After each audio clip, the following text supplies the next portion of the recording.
Well, I'm expecting. But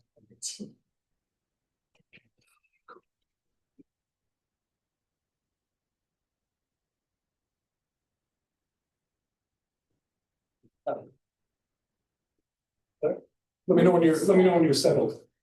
We'll start. Here we go. Go for it.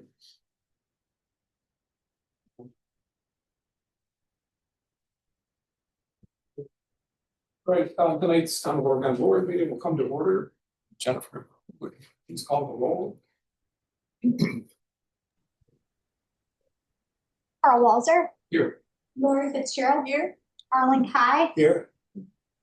Steve Jernigan. Here. And Tim LeBron. Here. Hey, Tim. I'm going to shuffle the order a little bit, and I think Jennifer may have sent this in an email already, but we're going to move the Sugar River EMS item number 8 up to now. And gentlemen, did you have anything you wanted to preface this by? We're just going to jump in now. I can give a short overview if that's helpful. So it's actually not an addendum to the agreement. It is an addendum to a grant application.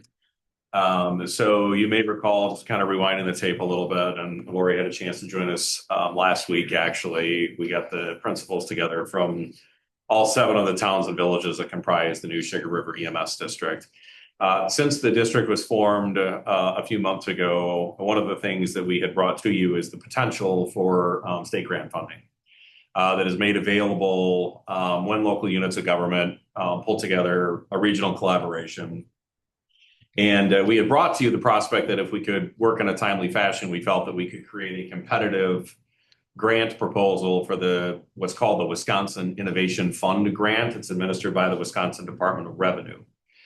Once the district agreement was formed and the IGA was signed that you all took part in, we got to working with the Department of Revenue on our grant eligibility. And that has led to a multi-week process that involved the governor's office, the state legislature, the Department of Revenue. And the reason why we involved them is we felt our collaboration actually was a bit unique based on the way that they had put the Innovation Fund grant program together. The way that the initial Innovation Fund grant program was constructed is that the payment that you're due, and not to get too much into the weeds here, but I just want to give you this background. Your payment would be structured based on a formula of prior year expenses. And one of the things that we have taken to the state is that version of the grant program unnecessarily, we felt, penalized areas that had work performed but done at perhaps an unsatisfactory level and or done artificially low, where costs were potentially artificially suppressed because there was a high number of volunteers. Such was the case, of course, with the service that was delivered in the village and town of New Glarus, that a 911 24/7 service was being administered, but at such an artificially low cost that it had the risk of artificially lowering our grant payment potentially, as much as in half. So we got to work actually with the governor's office and the legislature to make this case that we felt there needed to be some fair market value assigned to people's time because there was still a service administered, even if it wasn't by technically paid staff. The short version of this is we believe we've been successful at rewriting a state grant program. And the state has come back to us with a document that is what's on your agenda this evening and said, we would like to have an addendum added to your grant application that reflects a couple of things. One, projects out the potential costs of this district broken out by municipal jurisdiction over the 10 years. So you see that. I don't know, Carl, if that's been provided to the board members. So it's up on the screen. There we go. So what we've been asked to provide is essentially a few things. One, a estimated total cost that we believe will exist over the 10-year period, a distribution formula as to how Innovation Fund grants would be passed through each jurisdiction. There's an important flag here that the State Innovation Fund grant will, assuming that we have money that will be awarded to us, we have high confidence given our conversations with the state that we are on the verge of that. But that money is actually passed back through each respective participating municipality, township, or village, and then back to the new EMS district governing board. So if we are successful in getting money from the state, the town of Oregon would receive a check, and all of our partners, town of Brooklyn, Village of Belleville, Village of Glarus, et cetera, et cetera, et cetera. So the state had asked that we come out with a percent breakdown. We comprise, given right now that the input into our district is done on a per capita population-based formula. We then came up with a percentage. If everybody has X percent of the population, therefore they would receive X percent of that innovation fund grant.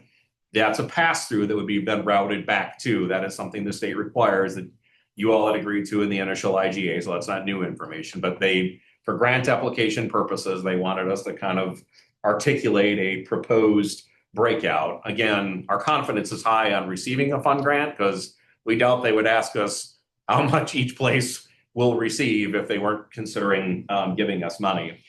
The short version, we think, and we don't want to sit and guess because that's not productive, but we have reason to believe, one, we've been highly competitive in this grant process, and two, we believe we could have potentially as much as doubled the payment that we are eligible for as a district. Why is that important?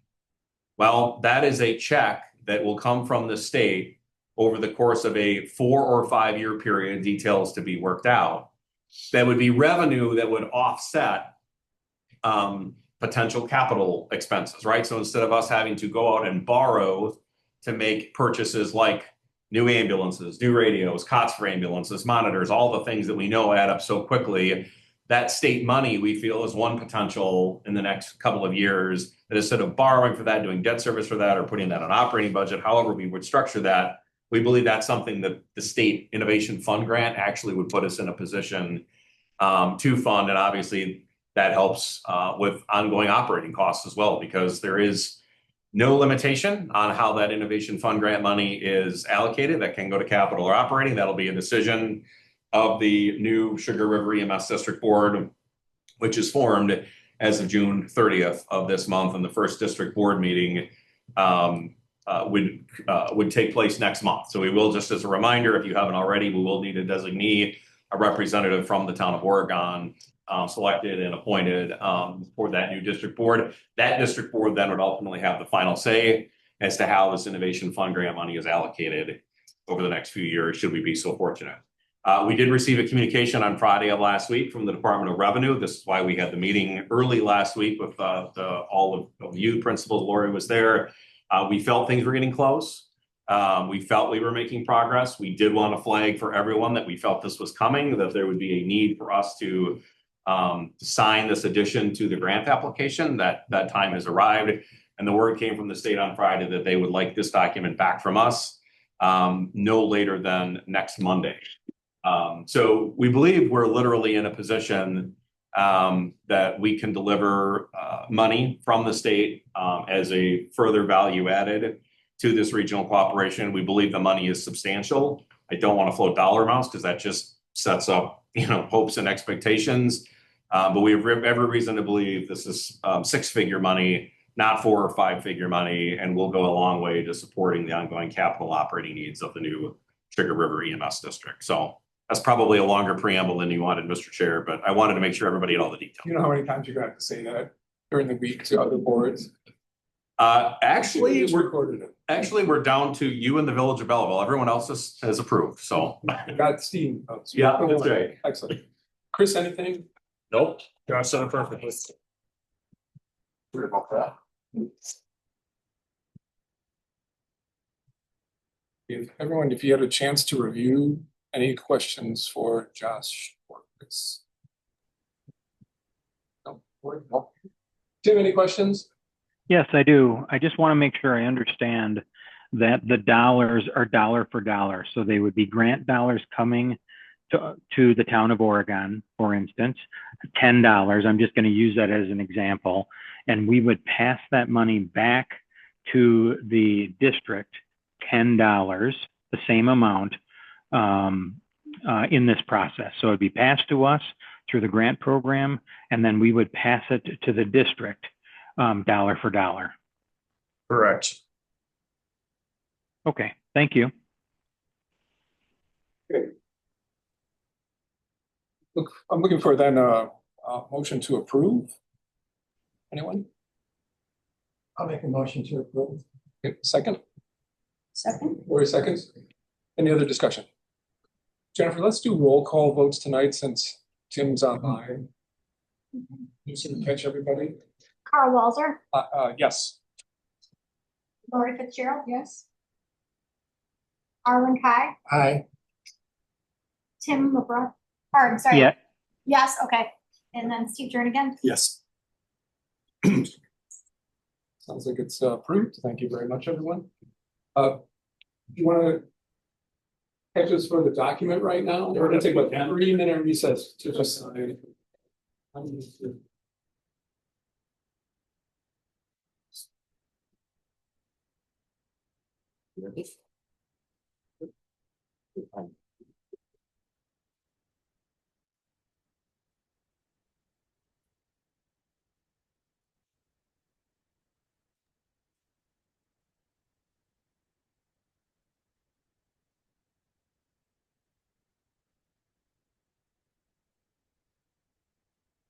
Thank you. And good night. Thanks. That's all you guys do. Good.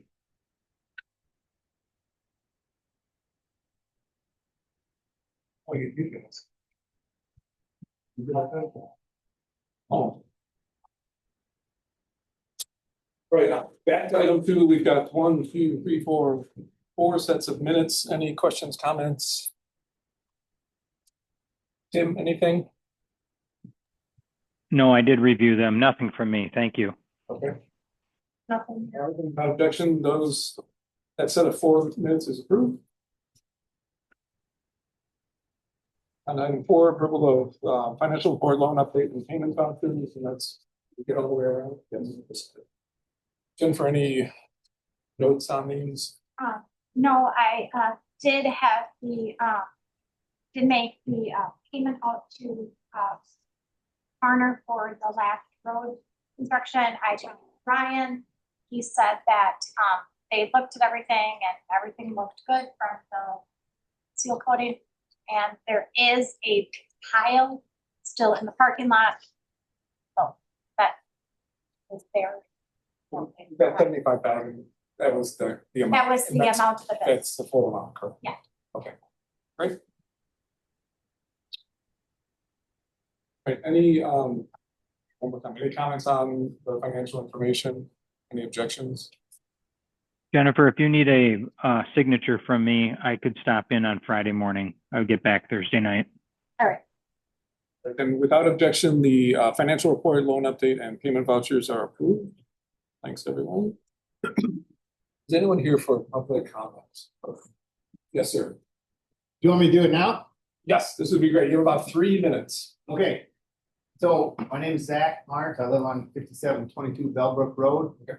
And the road from Tipperary Road over to D, and the road from Bellbrook Road at Tipperary to where it becomes Legler Road is terrible bumpy. Even your patrolman has concern over driving a tractor over that road, and that's mostly what I'm talking about is farm equipment and tractors on those roads.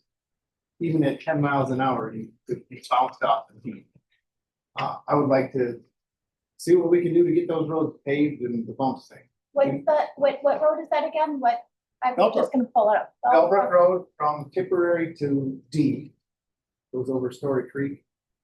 If you would, I believe we have some people here who are going to address that. Excellent. Okay, so you don't need me to pull it up on map.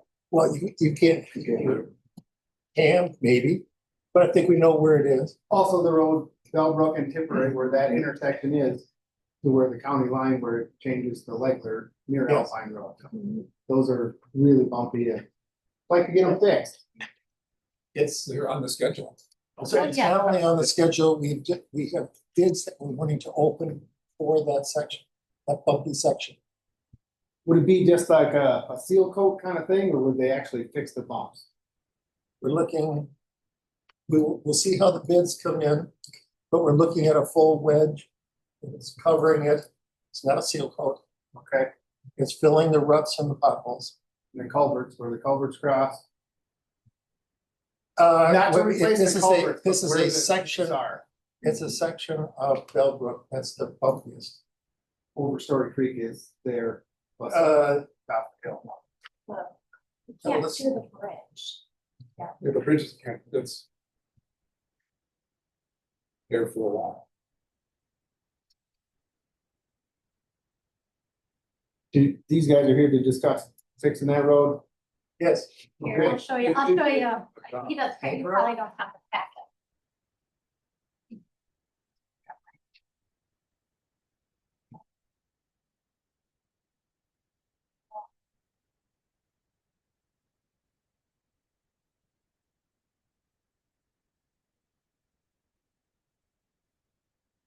We know the wedge.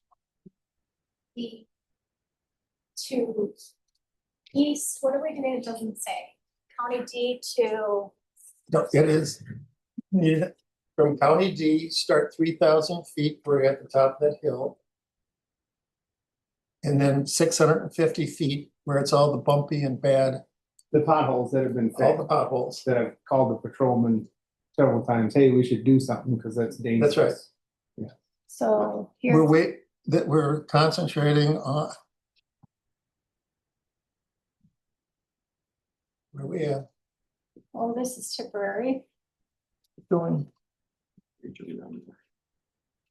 Okay, here we are. Here's okay, Bellbrook. so go to the west, not other direction. Okay, you see there where the bend is? Yes, Okay, from that bend, about 600 feet to the right, to the east.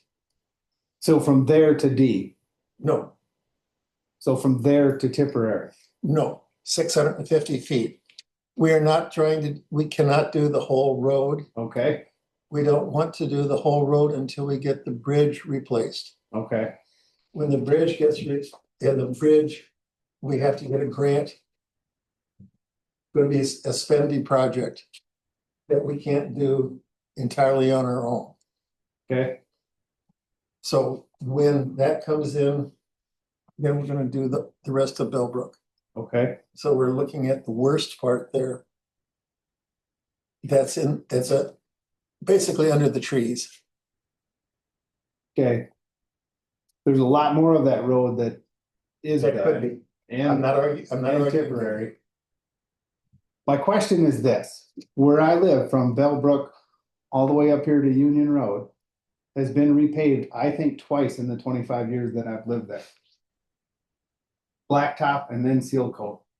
I know the one time it was blacktop and seal coat, and before that it had been seal coated once, maybe twice in that 25 years. There has never been, since I've been there, from Tipperary Road to D, and it's been the same that whole way. I don't know what the record is when that was last done. Right. It's one of the least traveled roads for a big section, one of the least traveled roads in the town. So we're trying to take care of a bad patch and hope that we can get the whole thing done when the bridge is done, Okay, from Tipperary to D. let me ask you this, what can I do to help? Start an asphalt company.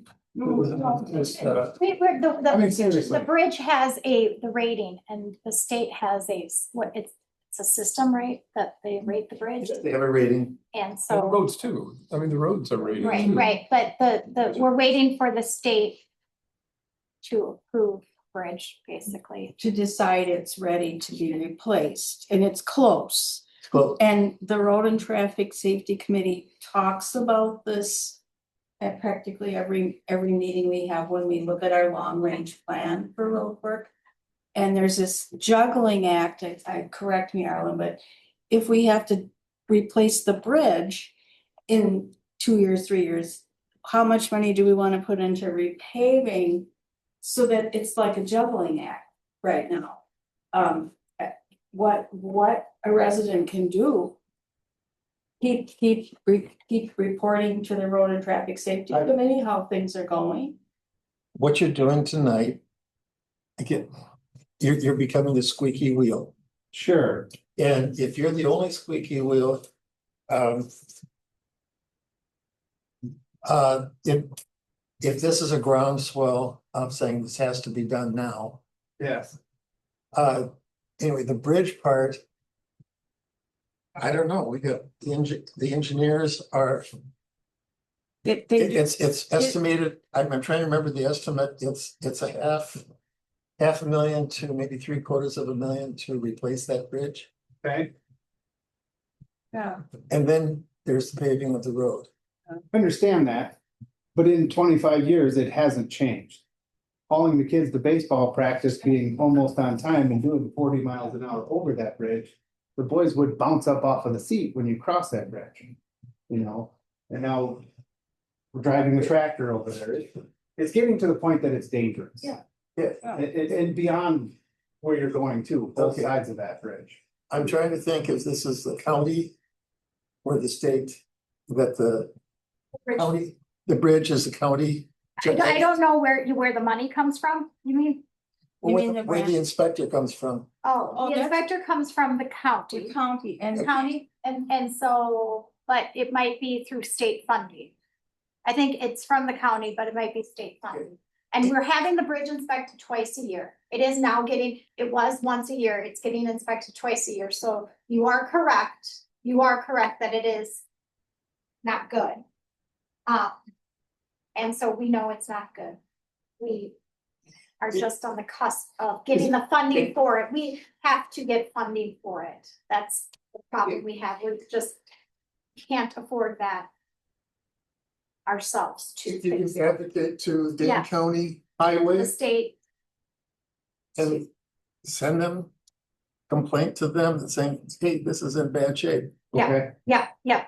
I mean, Anything that you can make noise for us, we make noise. bring more squeaky wheels. we had somebody, actually, we had that on our agenda. We had somebody come and we had no idea. And what was she worried of? What animal lives in that bridge? Oh, it was Swallows. the swallows, yeah. Get a hold of Melissa Agar's. These owls come from Canada to live there in the Swallows. winter. Swallows. Lots of people out there birding and whatnot. Yeah, I had no idea there were swallows in our, so we have to not apparently watch out for when they nest. Is that? Yeah, there's a lot of interest in it. Okay, And like I say, a squeaky wheel, your complaints to the county highway would be appreciated. there's plenty of anecdotes to go along with it, and I'm not bringing them up. But we're with you. Yeah, And we're not the only, this is all over the state. Yes. We're not the only Statewide one. issue with Yeah, I mean, infrastructure. there are some bridges that have closed, some bridges that have, I know that, so. And we've got a couple of, Yeah. and we get a couple of culverts that have just been downgraded to 10-ton instead of 40. I think it never hurts to put pressure on the county executive's office. Call him up. Or even our county representative, Jerry Bollock. okay. I'm gonna try to just make this scope a little broader. The 5-year plan. I think it's online, correct? Yeah. Is it up? Is that the most recent version? I think I put the most recent version up there. Let's take a Because what look we're- and see where. What we have to do is balance all the road work across the entire 60 miles or so. But we've got a document on the town's website. It's not there. Well, we did. We'll get it to you. Can you leave your? I'm not much for online or email. It's either my son or my wife that would do it, and that's. How about? Can I get a printout and get it mailed? Yeah, we could do that. Okay. Just grab a piece of paper or use one of the. Do we have your address? Did you write it down? Down there, yeah. Oh, you Yeah, did? we- I assume you know the zip Yeah. code and. Yeah, Yeah. know that. We have a 5-year plan and that bridge is on our 5-year plan. I can't remember where it is, but like Lori said, it's always floating as to when we'll get the sufficiency rating, what's it called? We're trying to get up to 7. So my point here is that you'll have the information that we think is a good estimate of timing. Okay, And which sections of which roads. And that way you can get a feel for, oh, hey, we're missing this part that's in bad shape, or we've got it covered. So it depends on I know you told us what sections you're talking about, but take a look at that document once we get it to you. Okay. We have 52 miles of town roads. Okay. Question with that. Anecdotally, with a few of the older fellers that are neighbors that had to drive to help me out with farming activities and whatnot. Driving down that road, it had been mentioned that there was a possibility that some of these roads were paved during someone's tenure where others were not. Because his mode of business did not use those roads. I don't know. I will say that, until, I don't know, 4 years ago, let's say, there was not a lot of attention paid on planning. Okay. What to do next, and we're all over that now. Okay. I'm feeling really good about our plans for roads and for, other functions of the town, let's say. Okay. So the Road and Traffic Safety Committee has been super responsive. There's a lot of talented people on that committee. Okay. And we've got good data in that report. So read through it. It's just more or less a spreadsheet of, here's the 2027. What are we going to do? 2028.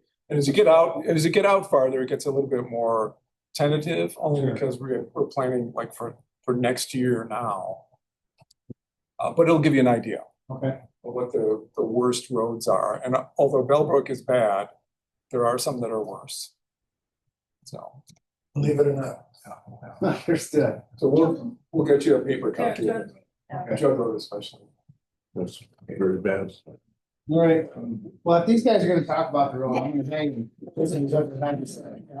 All right. Appreciate your time. Thanks, Zach, for Yeah, being here. thank you. Okay, then let's jump to item 6. And it's the accepting action on the road bid.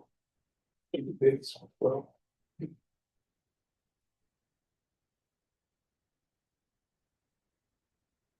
Right, we received 3 road bids. And I think we just have one here, just Scott. It's the only one we have here, represented out of 3. So. Do you want me to? Please. Okay. Farner was first to drop off. I'll just go in order of how they were dropped off. Is that okay?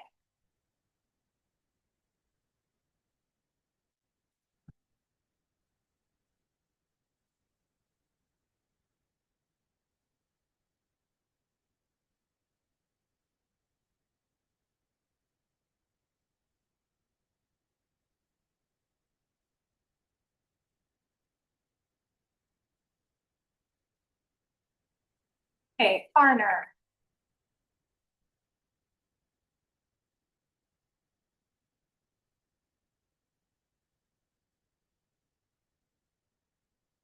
Or Country Meadows.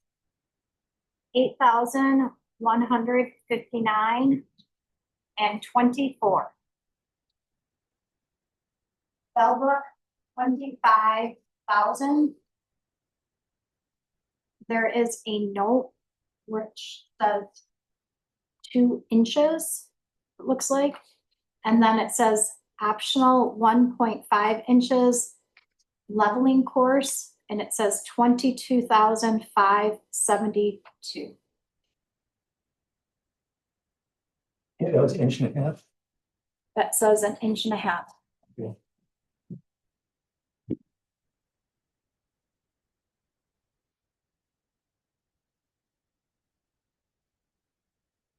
I'm gonna open from Scott next.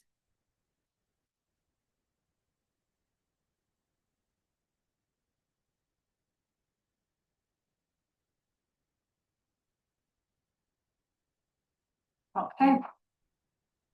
Scott. For Country Meadows, 7,800. For Bellbrook, 15,600. And then it says 1.5 wedge, then a 1.5 overlay for 23,500.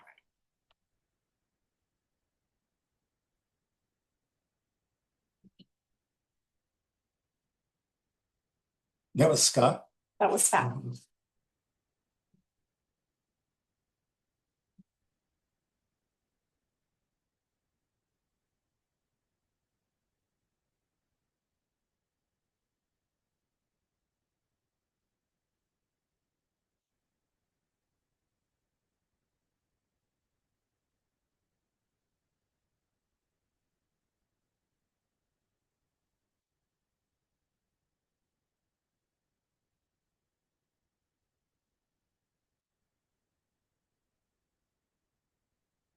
And the next one is Payne and Dolan.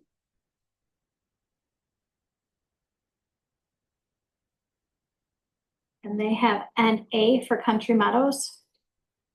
And they have Bellbrook at 19,550. They have no other information on their bid.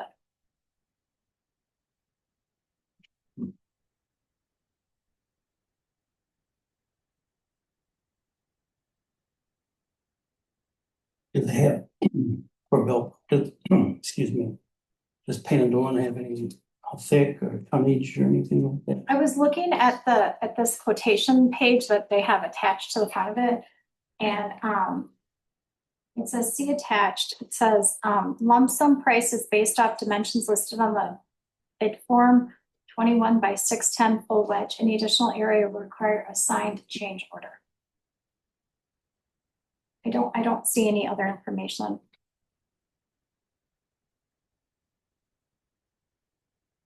Does the Scott have what has an inch and a half on the leveling course? Did it have a thickness on the base bed?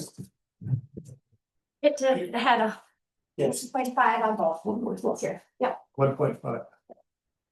No, that's not correct. Oh, I'm sorry. I put it had it On the on. base bid, we have, we're proposing 2 inches, Oh, I'm sorry. and that's the 15,600. And then 2 inches? On the option bid, we're proposing, we think it needs this. We'll set down in a wedge 1.5 inches to fill in the ruts, the wheel rutting, and you got a reverse crown and all the potholes in that 650 feet. That's gonna correct the road and then back up and put another 1.5 inches on top of that for a total of 3 inches. That's the $23,500. Okay.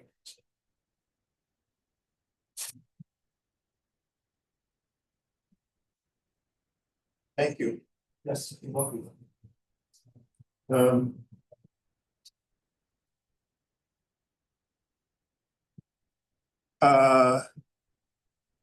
Because there was some irregularity in the, I thank you for accommodating us on the friendly amendment. Which don't want to have, be putting you in that position again. Yeah, no, that's fine. So will. I think we need to discuss this. Is now the time, or do you want to a little analysis time?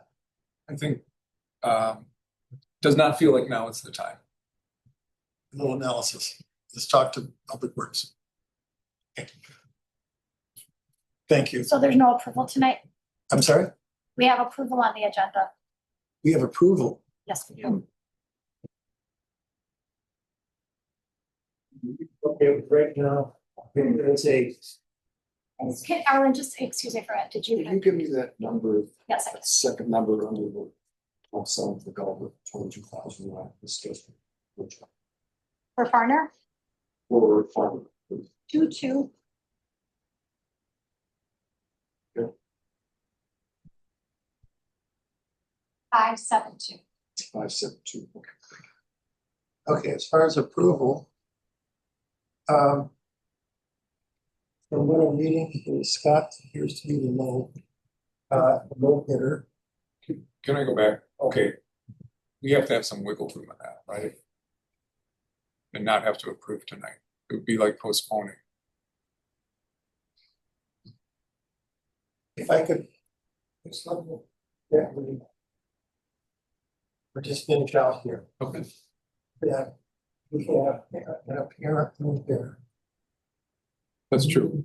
We need to analyze this both with Public Works and the budget. And I would be looking at how we can tentatively approve this pending satisfactory analysis. Right? We're just declaring that there's an apparent low bidder and that we need to be clarifying the contract language. What totals do you have for Scott and what total do you have for Farner? At So right, one and a I half think years. there's looking at. I've got about a 47. It's about a 47,000 for Scott.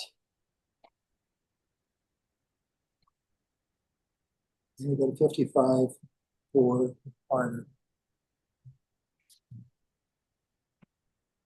And just for my clarification, it's my understanding that the specs on at least the Farner estimate are not the same specs as the Scott proposal. Is that correct?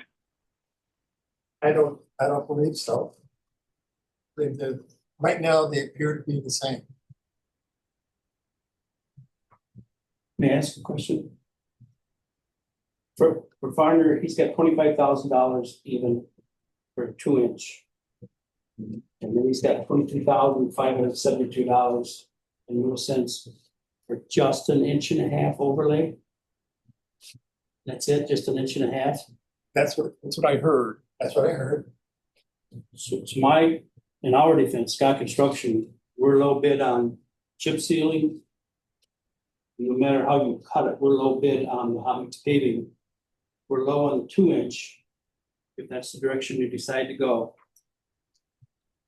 And we're even lower on the 1.5 inch because we're proposing a total of 3 inches at $23,500. They're proposing an 1.5 inch at $22,572. A little over $1,000, around $1,000 difference, but you're getting more material from us. That's one of the reasons I want to be looking a bit closer. Yeah. But I still would be saying that combined, even if we stop at the traditional, there are 2 base bids, which are on the bid document, the 2, Scott is low. Then we've got the friendly amendment for the leveling course. And never been 1,000. So it's still coming up with a total, even if we accept a total bid. Scott is low. So I'm trying to figure what is your hesitancy, sir? Well, we're comparing apples to oranges in some cases. So I just want to make sure that that I have the numbers right, that we all have the numbers right. I think I'm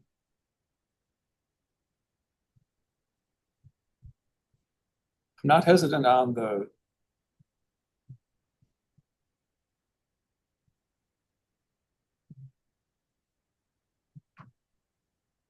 I feel like the bids were not itemized equally. Right?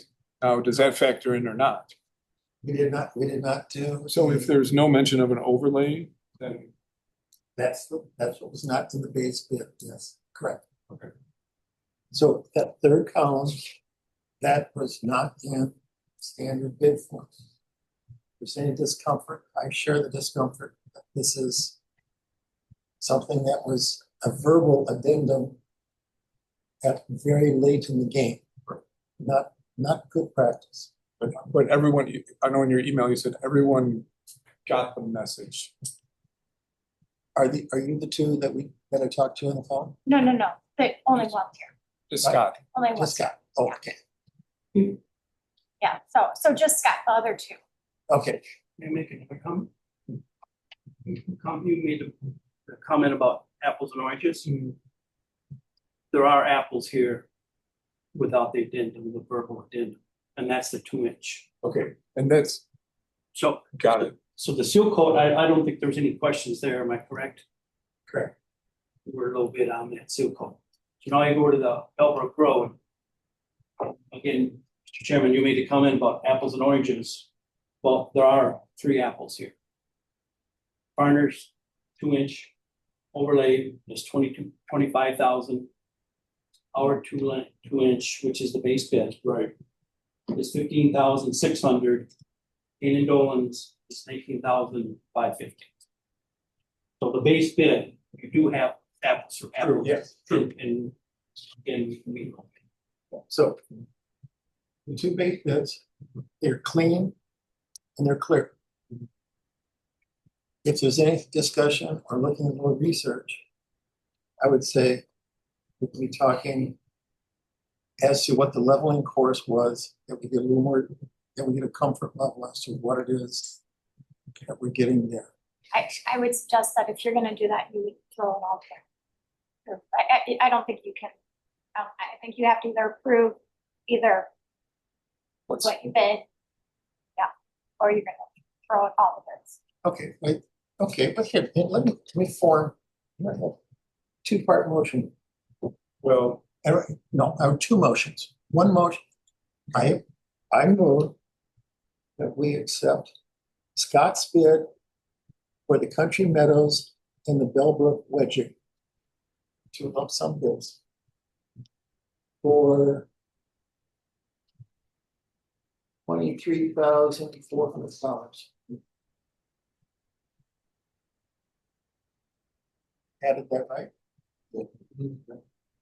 Okay. So, period.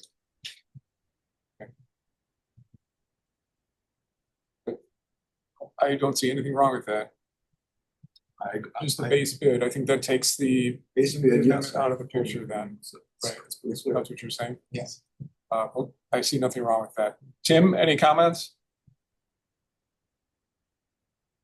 We lost Tim. Awesome. No, I'm still here. I'm still here. I don't have any comments. I'm just, I had to come off mute. I'm just taking it in to make sure that we are not talking apples to oranges. And I understand that those 2 base bids are clear and apples to apples. So I don't have any comments about that. Is that a formal motion then? That was a formal motion. I believe you seconded. Yes, I second. Okay, any other discussion about accepting Scott as the contractor? Okay, and then let's do a roll call vote again, Jennifer. Carl Walzer, Aye. Lori Fitzgerald. Aye. Arlen Kai, Aye. Steve Jernigan. Aye. And Tim LeBrun. Aye. Okay, all in favor, okay, and so motion passes, and Scott. Okay, congratulations. Second motion. Sure. I move that we investigate or look into a possible addendum for the leveling course on up inch and a half on Bellbrook Road. Look finished. And this would be looking at, so Well, 2 things, so I don't think that we need a as an motion. addendum to the contract. I don't think we need an approval on that. If we got bids, discussed, voted, and approved Scott as the contractor, then whatever, I don't think we can go beyond that in this meeting. I think there has, it would be like tacking on an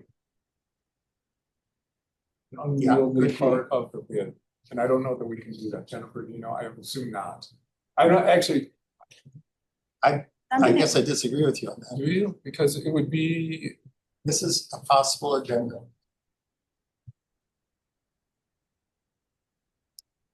okay, so but you're not looking for bids on. It's under the amount we, Can I look, oh, sorry, go it's ahead. the amount we have to go to bid for, Okay. but it's also the amount we still would have to notify.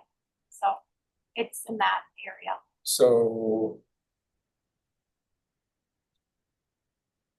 That makes, yeah. It would be, that's typical, I mean, technically not on the agenda. are we questioning how much material we want laid on the road? Is that what we need to go to, back to Able and ask? But one, Abel requested this. Why did he request it? What problem is he solving? Okay, so Do maybe, you buy into that solving the problem? We do, then this addendum, we need more answers, so we need to look into it. That's what. that's what I'm, Yeah. that's what I'm looking to But I do. don't think a motion is Consult necessary. with public. No, we don't need it, yeah, we don't need it, That's internal, that's, yeah. because we're not sending, would we have to send out bid? You would have to, We just got wanting to do the work, maybe that would be an answer that we could get an answer to, so that we could get those questions answered with Abel before the work begins. Do you know when you'd like to do the work? I do So- not, I have to look okay. at our schedule. Okay, so we, I can- obviously, it sounds like we have some questions we need to answer internally with the project. So we're kind of wondering what kind of time frame we would have to get those questions answered to get back to you. I can- I can call Abel tomorrow, if that's fine with the board, with our schedule, Okay, so that would help you folks decide what you want to Yeah, do, that's fine. if you want to do that. Inch and a half. So I guess my question to the board is, do you understand what we're proposing with the inch and a half and another inch and a half? To help maybe when you talk with Abel, so everyone's on board with what, if Arlen is. okay. So we would simply, we sweep the road clean. So the asphalt would adhere to, there's no loose. And we would just fill in all the wheel rutting. So the wheel rutting would, I say an inch and a half average, it's gonna fill in the wheel ruts, let's say 2 inch, and then the high spots is probably gonna skin it. There won't be much mix there at all. That's why we would propose backing up and putting another inch and a half on it to help seal the thin spots. And you'd get a total of 3 inches. And as a gentleman's concerned, it's gonna give you a much, another inch is more the better. That makes sense to you. Okay, what would be the average thickness of this leveling course? Inch and a half. That's the average. Yeah. Do you appreciate our concern here that we went to? Oh, yes, most certainly, yes. So any additional information as to what it is you're proposing to do would be appreciated. Sure. Thank you. Does the gravel still come up, or after you do something like that, does it stick more down? Is it, The two passes. Yeah. It's, what it's doing is, the profile of your road, starting from the shoulders, comes in, and then you got your wheel rutting in a high spot, and then your second wheel rutting in a high spot, and then the center of the road is also, it's a reverse crown. So these highways are designed with 2% slope from the center of the road to the edge like this. So what we're proposing, because again, as a gentleman's concern, is that the road's in pretty bad shape. So what an inch and a half is gonna do, envision this, it's gonna fill in those ruts and skin the high spots. Because you're putting the mix in the low spots. So when you set, it's the back of the paver that actually lays the mix, it's called a screed. So when that screed is laying that mix, it fills the lows and skins the highs. Then you back up and put another inch and a half on top of that to make sure that that lower level stays there. So you're correcting the road, the first one, you're putting a nice driving surface on the second one. Is that the part which you're doing on what would be counted as the wedging? Yes. Okay, so the second pass is the wedging. No, so the first pass is the wedging, the second pass is your final surface driving surface. Okay. Now, the 2 inches certainly is gonna help that road. It's not gonna be a bad thing. I just think this would be better. And I understand you got budgets that you gotta follow and all this and that, so. We just want to get through the procedure. Yeah, no, I understand. I think we get enough trouble. Step one. Yeah. And we have the good citizens who come and And we always invite, I don't want a crowd out there, but, Abel, you got a patrolman and. Yeah. Arlen's on the highway committee. Yeah. You're welcome to come out and we can visualize it and explain to you what's happening, just to help educate you on that, what I'm talking about. okay, now. I think we have a procedure here. Then it would seem like we would need to have an approval and acceptance of the addendum at some point after we get our own internal clarifications done. When were you thinking of starting? I'll find out the schedule tomorrow. I'll see what the Hopkins paving schedule is, and I'll call Abel if that's okay. Or do you want me to call the clerk? Either that, you can call Abel and I can talk. Abel's in I tomorrow, can Wednesday answer, and Thursday. Yeah, and then- I can answer that for you tomorrow. Okay, very good. And we want to make sure that we have a decision that we are not messing your schedule up. Yeah, no, we'll work with you. Okay, I think the seal coating, we could do that very soon. the what? The seal coating on Spring Meadows, is it called? Country Meadows, because we're in the town of Springfield, we finished them up today. And they're amazing meeting, we're gonna go down through Mount Horeb and Montrose and stuff, so. If it's okay with the board, we would need to sign contract, of course, but we could get the seal coating done very, very soon. And of course, I would let Jennifer and Abel know that. So we can, so let us know so we can notify the residents that Sure. something's gonna happen. Sure. We got, I want to keep them in the loop. Yeah, no, that's makes life easier for us too. Sure. Okay, All right, any other questions of, unless you guys got for me, I don't have any. I don't think so. No, that's great. All right. Thank you. Yep. Thank you very much. Thank you very much. Thank you. Thank you. Congratulations. Yep. Thank you. I have a Thank you, question. Tim. Thank you. Can I pay him to do more? Price just went up. Like to the No. village?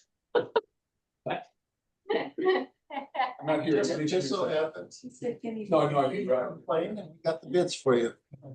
All you had to do is show up and. There you go. There you go. Thank you, folks. Thank you. Does that help you? We'll see. I might have to come in with a crowd next time. Free pizza. But you learn something all the time. I didn't know about the. Wait, and your name again is? Zach.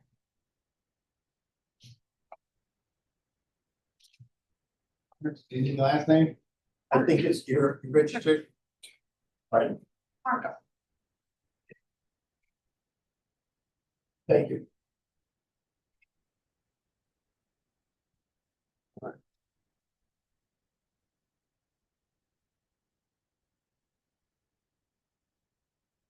All right, moving on to item 7. Now, is this, there was the objection. Is Yeah. this related to the objection, or is this the blanket rezone coming back again for? No. We already approved it, right? No. Oh, okay. You maybe maybe we have, maybe you've seen it or we talked about it, but we never approved it. Got it, okay. This is the first time we're actually approving, you approve Dane County filing on our behalf. Now we are actually approving the rezones. So we're actually approving all of the rezones happening. Okay, so we're That's picking up, not, that doesn't sound right. I'm not saying that appropriately, but that was the best I could do. So. So this is actually changing the zoning, What page? so is that picking up on page 34 then with Bridget's email and then if one that's in caption behind it? You know, that was really a nice way for, I printed that. Wasn't that a really nice way that showed up, that page 30, but yes, it picks up on page, starts with Bridget's email Yeah. on page.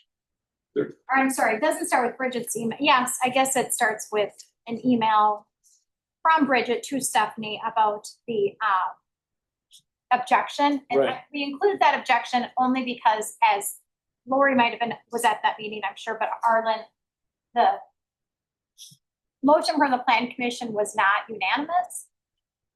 And from what I remember, what I was told, it was partly because of this letter. Okay, But it did pass. But it did pass. It did pass. So it did pass. Okay. Yeah, it did pass the plan commission. Okay. Well, I put it in there only because if you wanted to know why it wasn't unanimous, that was why Okay. it was included. got it, okay. But the rezone list didn't come up very well, so that stinks.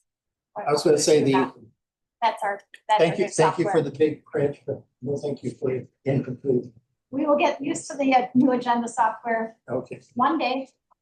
Look here, if you could, we had a blanket rezone that was passed, recommended by the plan commission to be approved, submitted to be approved by the town board. So I move that the town board approves the rezone as approved by plan commission. Go to second on that, anyone? Second. Wait a second. So- I have a question. Yes, I have a question. Go ahead, Tim. And so I understand that there was just one person on the plan commission who didn't vote, but overall the plan commission approved this onto the town board. Yes, And there aren't any exceptions. So this exception that is in the packet is not an exception in this motion. Is that correct? that is correct. We are not. Okay. What was the vote in the plan commission? I thought I saw 3 votes. No, I can't remember what they were though. 5-1-1? Someone abstained, someone voted no, 5-0. Okay, and then I think the rest voted yes, if I remember correctly. okay, so it's 5-1-0. Okay. It was actually, can you hear me? Yes, Yeah. yes, Heidi. The vote was 3-2-1, Sorry, okay. Oh, okay. or was it 4-2-1? 4-2-1, no, 3-2-1. Yes, 7, That would be 7, 4-2-1 would be 7. yes. 2 no, 1 abstained. Got it. Yeah. Okay.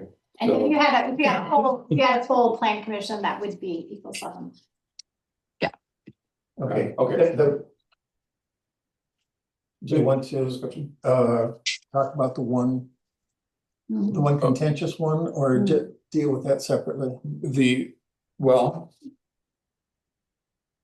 How did the plan commission deal with it? Or you mean the one vote or the one resident who The one objected? How did you deal with it in the plan commission meeting? Just it existed? We said that it should be a single family residence, and that the RR2 that they're wanting gave them far too much permitted by right use. If you look at, this is in Raven Oaks. And so if you count the RR2, that has an outbuilding that could be 10,000 square feet, 100 by 100, which seems to be very inappropriate for that subdivision. Also, I was seeing that there were many options on the part of that particular lot and that particular set of owners, that they could be achieving what they were after through design, that they had many options on attaining what it was that they wanted. Post zoning change. Post zoning change. Okay. With the single family classification, they can get what they want. It's a matter of design. If we left it at RR2, they, by right, this is permitted by right, would be able to have 100-foot by 100-foot building as a separate building on that lot. It's a big building. It would be a big building. Yeah. And very inappropriate for that subdivision. Their request that their goals are fairly modest. Great, and they can be achieved through design. Combination of additions and separate buildings. Were they at the meeting? No, No. Okay. Did they know the meeting? I think they were, Stephanie, correct me if I'm wrong, but I believe that they were invited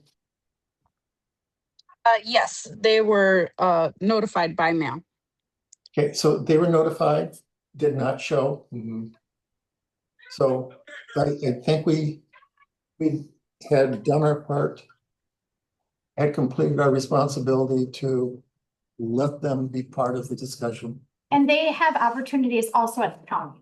So this same process also happens at Dane County. So Okay, they will be able to also show up. show up and they will be able to Yes. make their case at the county as well. And sometimes at the county, because the county writes the zoning code, if these particular uses, if they make a case and there was something that wasn't caught, it could potentially get thrown back to us if something happened, but. So Yeah, if it happens, then we need to have closer contact with them. I mean, it's not on us. I mean, but anyway, All you can do is notify people. something that would be very inappropriate in that neighborhood. Okay. Right, any other discussion on this? Do we, I just want to say, I was at that meeting and I thought the planning commission was very thoughtful and they really looked over a lot of different angles and really tried to take the concern seriously. And then with the idea that it isn't dead in the water, as Jennifer said, and go forward if they want to. So Right. they did the best they And could for that. I'm not surprised by that. You know, I think that we advocate for residents Yeah. all the time, and that's if there is an alternative, that the zoning changes still go through, but there are design That they have possibilities. Yeah, other what else options. What else can you do? Tim was asking. Tim, go ahead. just one clarification. Do are covenants in a neighborhood like that under our jurisdiction at all? And the reason I ask that is, along with Arlen's comment, I don't believe outbuildings under covenant were allowed in the Raven Oak subdivision. I think it expired.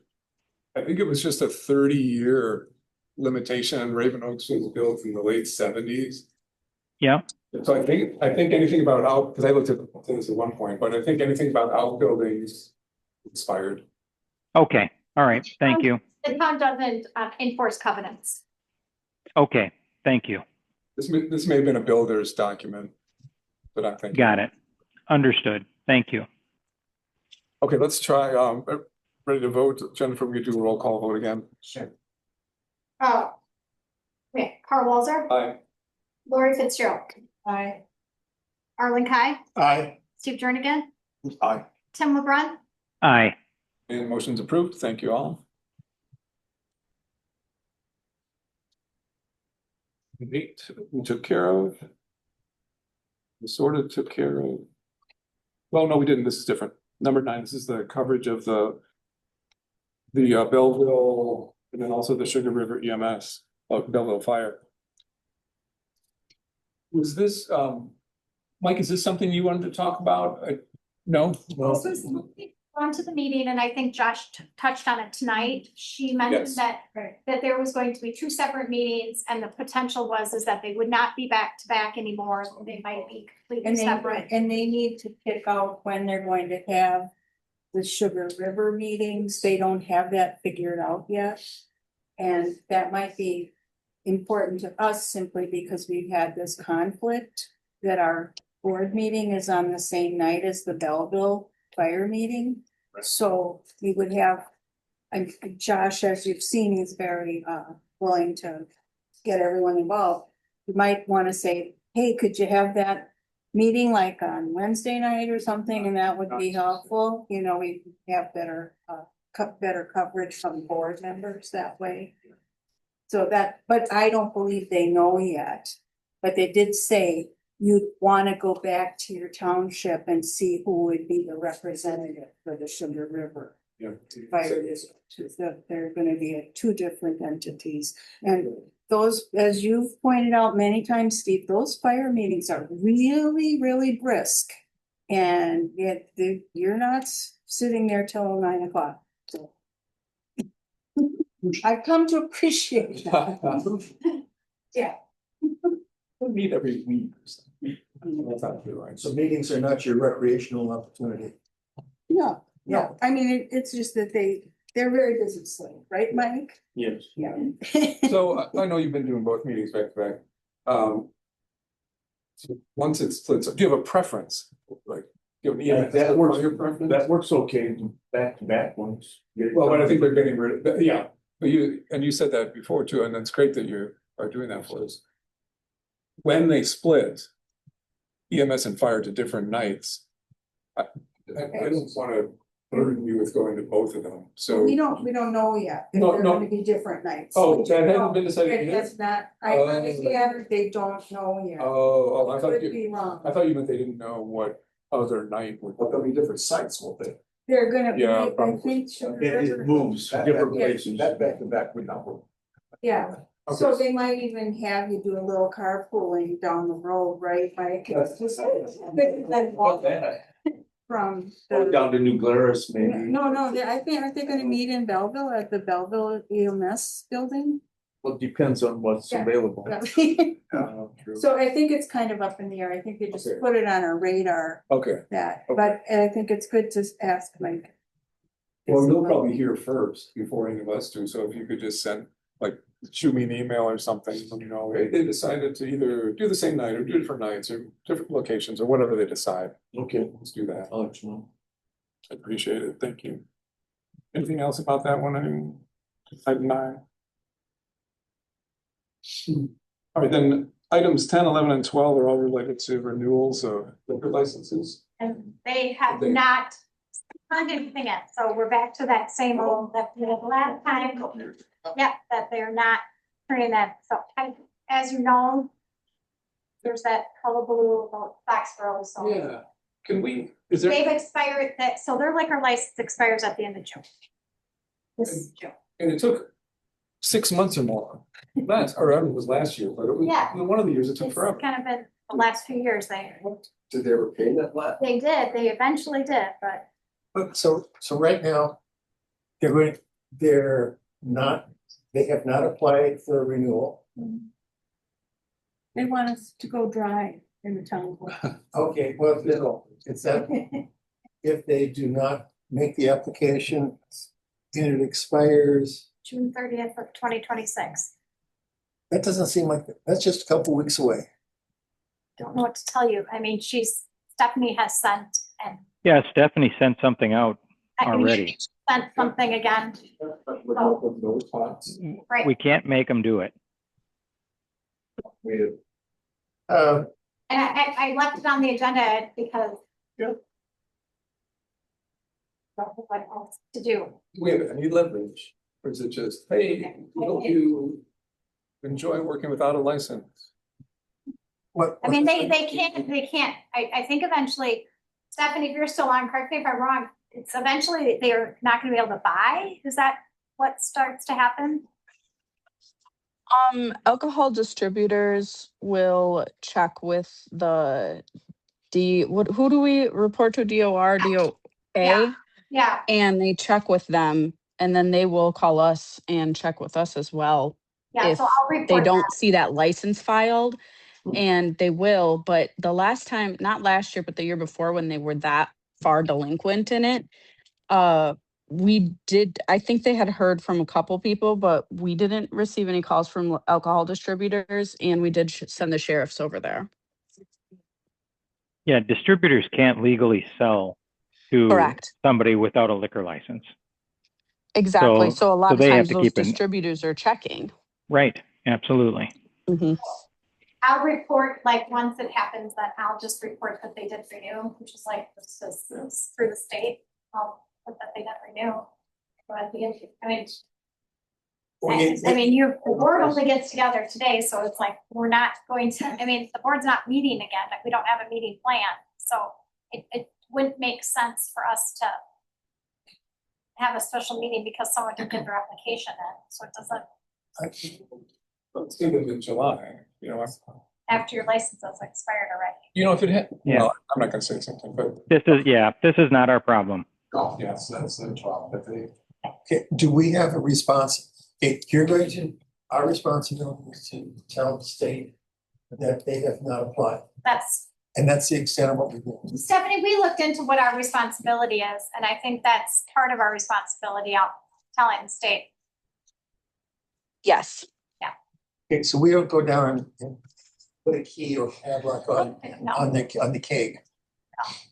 No. Stephanie, is it the same with the Alpine Ridge Orchard people? I don't worry as much about the Alpine Ridge one because if they expire in June, they may not be serving They're up. because they're so seasonal. Oh, So if they apply at a different time and they get their it's good for a year. What if they pay for the whole year? And so if they're expired, it's kind of fine as long as they're not utilizing it. And I think they utilize it more when it's the fall time. Okay, thank you. I'm sorry, I didn't hear that. They're up. Probably a different schedule. They're an apple orchard, so there's Right. a fall. So she was just saying although they're a little later, so they're not operational right now. So they're not serving, they're not open right now. So yeah, they do apple and they do apple. So they'll probably come in. They'll come in. They're not. Is the And that's June 30th the? it's a state deadline, so yes, they're gonna be expired, but again, they're not operating right now. Okay. Yeah.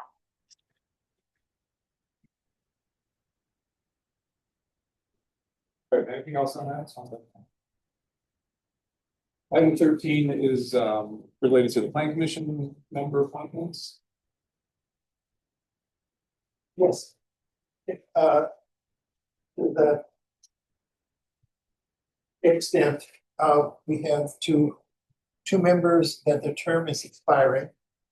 I have talked to Dave Eggman, who has said that, yes, he would be interested in a 3-year term. Sharon was a little bit more reticent, but I have not gotten a yay or nay from her. Otherwise, I'd say that we should not hurry for reappointing them yet, since they would be expiring June 30th, I believe. But I think we can do renewing in July. But if Sharon, there's two options. If she decides to not continue, I would be asking her to continue until the comp plan is done. Part courtesy, but also her experience in this. We could be proceeding with a new appointment, but not replace her. You're not replace Sharon until go away. I thought I killed you. I learned. There, Well. and it's a spam window, but if she, so I'd say let the terms continue on until the comp plan is done, and then she can be saying that she does not want to be renewed or be renewed. That's fair. Would it make more sense to just have him nominate and renew them tonight, and then Sharon could always just choose to retire? I think that's more or less what. That's Yeah. That's a possibility as well. Yeah, and then that way she could retire. I mean, because there's nothing that's gonna, there's nothing holding her to 3 years. And if you talk to her next month and you just let her know that she was renewed, but there's nothing that's holding her. What we typically do is, if Sharon says that, thank you, that's great. What would be most helpful is when she would be ready to say, hey, I got through this. This sounds like a good time. Then we could advertise for it. Yeah. And then once, she would be ready, we would advertise, put somebody, and then they're just going to step into her time. We Yes, just put them in her slot. So there's 3 groups, as you can see, and that person just fills in Sharon. So what makes it better is if you guys renew that tonight, then then that term just continues on, because it's all 3-year terms, and so then if she does it in a year and a half or in, Okay. that's how it makes the system work. Okay, but let's see, now, I believe it's your authority It is, to, but it has to be approved by the board, so I'll make the motion to appoint. Or reappoint, and then open it up to votes or discussion and votes. And then that should do it. Yep. Okay, then I'm not I'll move doing to- it from the plan commission. pardon me? I can make the motion from the plan commission. I'm not sure if you can. No, you do it, and then, yeah, you. And then you vote, you vote as the supervisor, Yeah. but not Hmm. the plan commissioner. No, it's supervisor. Yeah. Just, Yeah. yeah, so I'll appoint Dave Hageman and Sharon Christensen to the plan commission for 3-year terms. Second. And then second by Tim second. Tim, yep, Can say, okay, and then I'll take roll. yes, please. Let me ask her any discussion Oh. first before we. Sorry. move I think- No. Their experience and their participation is good Yes. Absolutely. and value. Tim, any discussion item on this? Nothing from me. Okay, and then Jennifer, if you do the vote. Carl Walzer, Aye. Laura Fitzgerald, aye. Harlan Kai, Aye. and Steve Jernigan, Aye. and Tim LeBrun. Aye. And motion to appoint is approved. Thank you, everybody. Now, I do have a tangential comment just about renewal of terms on the plan commission. I really would like to get back to what the statutes spell out, where it actually is contested. So if someone's term is about to expire, then you open it up through an ad to the community and say, hey, this term is now expired for this plan commission member. If you're interested, we'll have some application. Last time we did an application, I think was 4 years ago, 2022-ish maybe. No, we've done sooner. We did it for, well, we Do it did it for early? Laura Wilmot Laura Wilmot when Tim left. and Chuck Soley Okay. and Jessica Barber Okay, and Jim. so the next round of, We just haven't done it, like, we have never done it when it was just like a reappointment. We've only done it when somebody's left. So I there's think there's that's- discussion to be had Yeah. on that topic. I'm leaning toward, we don't have automatic renewal on the board. So it strikes me as odd that the plan commission, that we wouldn't mirror that at the plan commission level. But let's talk about it. It's not on the agenda for tonight, so I just wanted to throw it out there to talk about it. I think one of the things that we could maybe ask is like there's this informal asking, and maybe even just with having said that, maybe just also having a formal, just like a sheet of paper too, that we could also clue into just that as well. A formal sheet of paper that could even come from staff out to like a renewal that would also go along with that process as well. And I'm not saying that I'm looking to get rid of, incumbent plan commission members, but the way that we've done it a few times is that there is no new blood. So but let's push it down the road a month or two and then talk about it. Right 'Cause now, there's no. lucky, we do have a lot of good. Yes, absolutely. Yeah, and I'm not saying anything other than that. Yeah, no, but I think you could have a process, like, I think just like, like having a sheet of paper, so like Arlen doesn't have to track people down to, we could help facilitate some of that as well. You've got the remnants of some kind of process.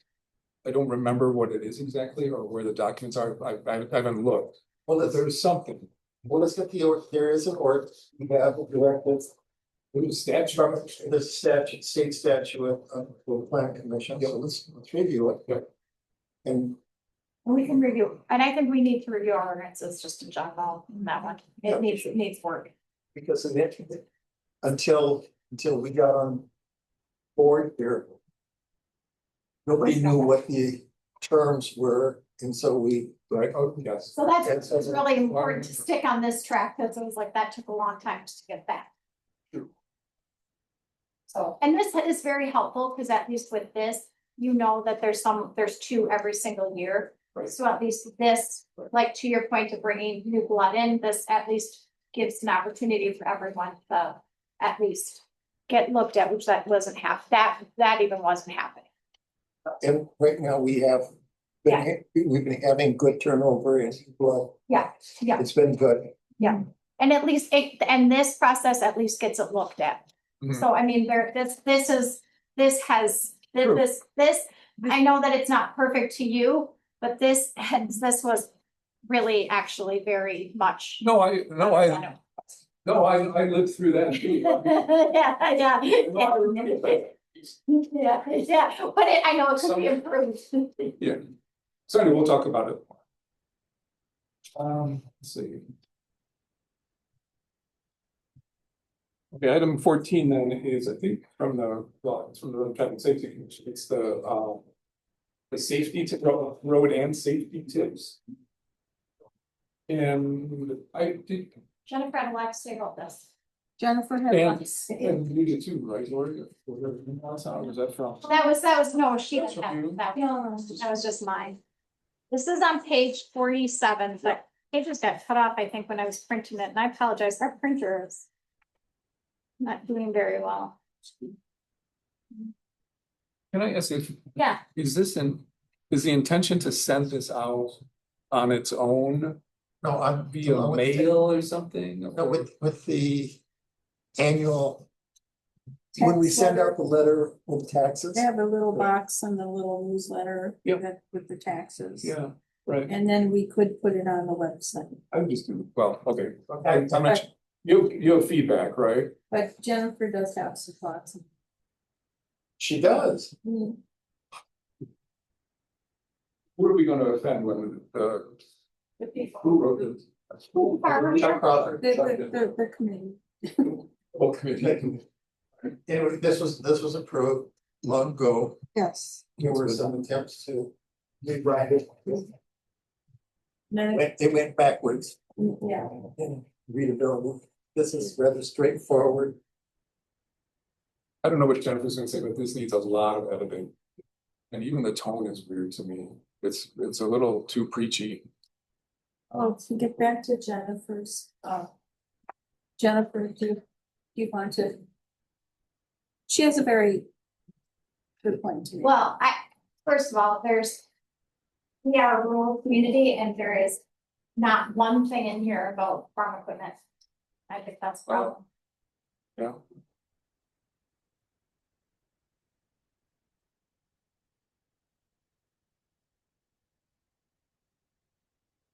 Great feedback back and forth.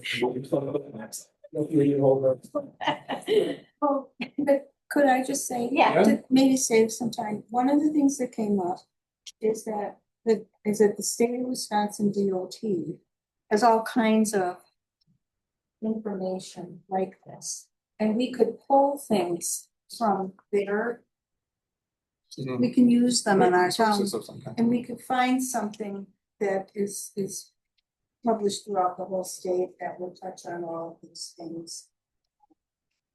So, but this was a very sincere effort on part of the committee that they are deeply concerned about our roads and the safety of our roads.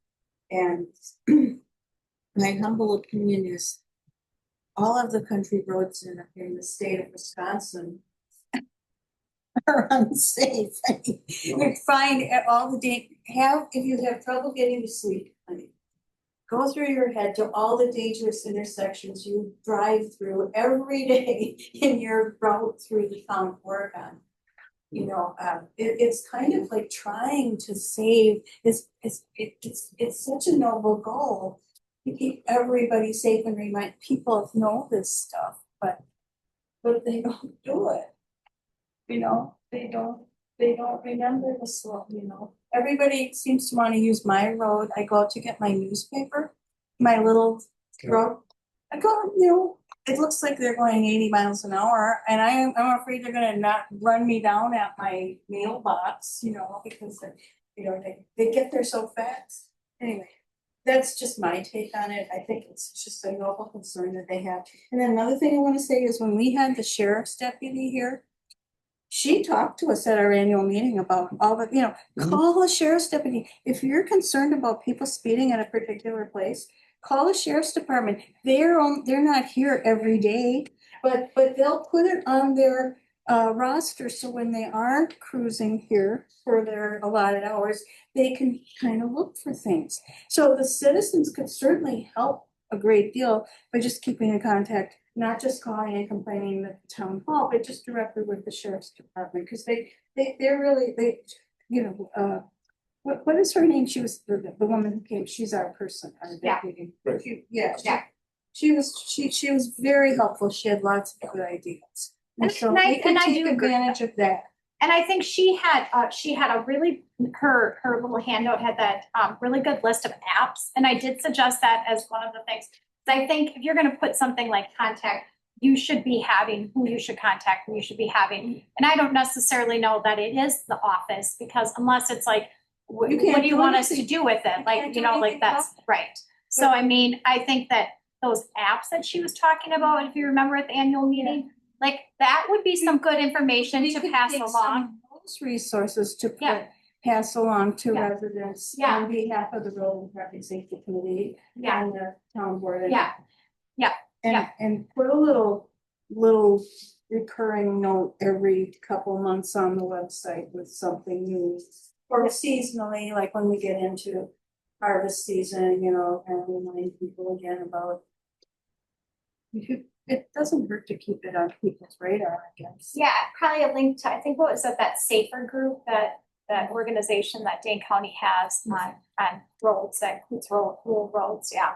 But that was really your point, Jennifer, that we thought we have better and more authoritative and more professionally designed safety, writing safety warnings is difficult. It really is. And the state has got plenty. I mean, Yeah, The state has got plenty, like emergency management, something, they've got plenty. And having a bullet point list sent to people, I don't think is a great idea. I think let the copywriting happen at the state and we point to it. Yeah, I Or mean, we and or we post an image of whatever. I don't think it would, some effort had been put into this. Understood. And I would think it'd be worthwhile to post it on the website and then start looking at. some other things and put up something every, you know, just keep that up and fresh See, with the state, different takes on various aspects of safety. it's hard, it's time, there's gonna be more equipment on the road. I think we have to be, though, you have to be cognizant of what the town, Arlen, I think somebody's good intentions, great, but I think we have to be cognizant of what we're putting out there as a township, and putting just something out there that has good intentions, but being cognizant of those good intentions is another thing, and that's where I have. I don't think we should post this as is ever. I think it needs to be rewritten. I don't think it should be posted. This draft should not be posted. For a complete rewrite. Kind of. I mean, I think the tone is bad. I think it's like, oh, Dane County has experienced growth that increases traffic. Why are you such a bad driver? You should be doing this. That's what it sounds like to my head. Oh, yeah. I think it should, the tone is bad. I think some of the language could be cleaned up a bit. Just the wording. Can we start looking into some of the state or the suggested? And ask the committee members who cares so about this to cherry pick through those things. That- Can I ask why we're writing it? I mean, I understand there's a concern from a certain person, but what's the board trying to accomplish? Or what is the board, not a committee, but as a board, what are you asking the committee? Or what are you as board asking the committee, or what is the committee asking of the board? Is there a topic that, is it where are you going here? The committee wanted the board to approve putting this on the board website and us using it on the tax. And why was the committee asking that? Was there a concern? There's a general global concern about how unsafely people drive in the town of Oregon. And does the board share that concern?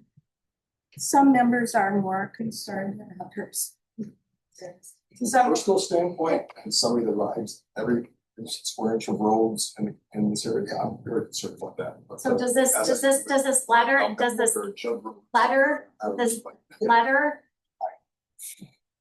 Yeah, you gotta be very careful with that though, 'cause I know as my years of riding that we are oftentimes looked at unfavorably, because I know there are people that I ride with that I would not want to ride with again, because there are a number on both sides of the road, there are safe bikers. But they're also not the greatest roads for me beyond, but I choose beyond. I want to go, on Sun Valley Parkway every day. No, do I do it? Yeah. So, I mean, I think a big personal responsibility has to be included here, and rather than, oh, just, I agree with Carl, the tone is a little different. I like the idea of the sheriff having, okay, rather than something this big, you could take care of this. I like the idea of contact the sheriff department. Put a number on it. Put something that's actually kind of. Yes, thing along the lines, if you see something happening that you consider to be dangerous, unsafe, bear in mind that you may contact the Blaine County Sheriff's Department at and go from there. And maybe the sheriff's deputy would write a little note or something we could put up on our website. It would be nice for the town residents to know who she is and know more about what she's doing. That would be So there are a lot very of appropriate. So I think where this is going is to go back to the committee with some suggestions for other ways to get the message out. And this is just one of the first attempt, something like that. Yeah. And obviously on the flip side, it's also a very beautiful town to ride in. Well, that's the It's problem. It's to see. It's a very nice town. And 99% of the time, people are extremely considerate. You know, at my age, I have a swivel. I ride with my head up, and it's like this. And down because of the pocket, whether it's Bellbrook, whether it's I was talking to Arlington, some spots in Netherwood all of a sudden just seem to explode in the last 2 days. And that's just, Purcell, wherever. And I will talk with Judd Road at this time, but. Steve, do you think the town of Oregon the traffic in the town of Oregon is significantly worse for safety than other municipalities? It's hard to say. I ride a lot east, where Wild Eastside Honda is. I ride east of there a lot, in those country roads outside of Sun Prairie. But you rarely see anything but farm vehicles out there. I mean, that's another great place to ride, but it's also a lot more wide open. There's roads here. I love riding to Evansville, and there's routes you can take here if you're I think smart enough and go through Anderson and hit on Union there. It's really the sight lines for drivers and bikes are for the most part very, very good. You gotta be careful. I mean, that's the bottom line is I'm at 73, I'm still walking around and I'm still riding a lot of miles. You gotta be wise about it. Okay, if you're looking at road safety, there's a number of tacks you can take. This is just, to me, a very mild thing that says, contact sheriff, put a phone number on there. That's one. This is one, it's a little mild thing, whether people ignore it or not. Yes, they'll ignore it. With some meeting, say, hi, I gotta be safer. But we are doing something. We already found out that striping our roads, I think has dropped the speed. Has dropped the speed significantly on our roads, and also keeping people in their lanes. They have that visual cue that says, slow down, the whole road is not yours. Three, and there are going to be other safety things, particular visual problems at corners. And then the big one, where we just got our bids, maintaining our roads so that we are not creating hazards. Because right now, the concern on Bellbrook, right now, if you haven't driven on that section of Bellbrook, it's nasty. And I don't know what kind of car or truck or tractor you're going to be having. it's not good and it's can be considered dangerous. The only advantage we have, it's not a heavily trafficked road. So I think we're taking a number of point of tax on here and having some success with them. And Can we, It'd be great to put in the letter. Just I put will- Put that in the a letter. letter about the positive Yeah. things we're doing. Yeah, that would be a really great And letter, then in that, you're reminding people. what you're doing. Yeah, our roads are, it is tricky sometimes driving around town of Oregon. Oh, good to know. The striping, we're gonna be doing more striping. But this is what we're working on. And I think there's some visual cues that we can add in there once the road, like the road's taken care of. I look at,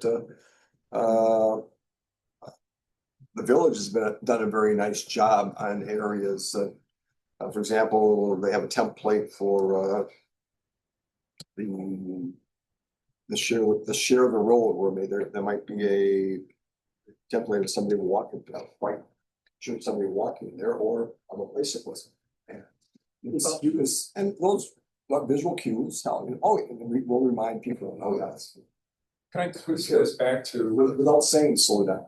I want to turn this back to this document, and then what might be an okay option is to really rely on the website and the posts, the news posts on the website.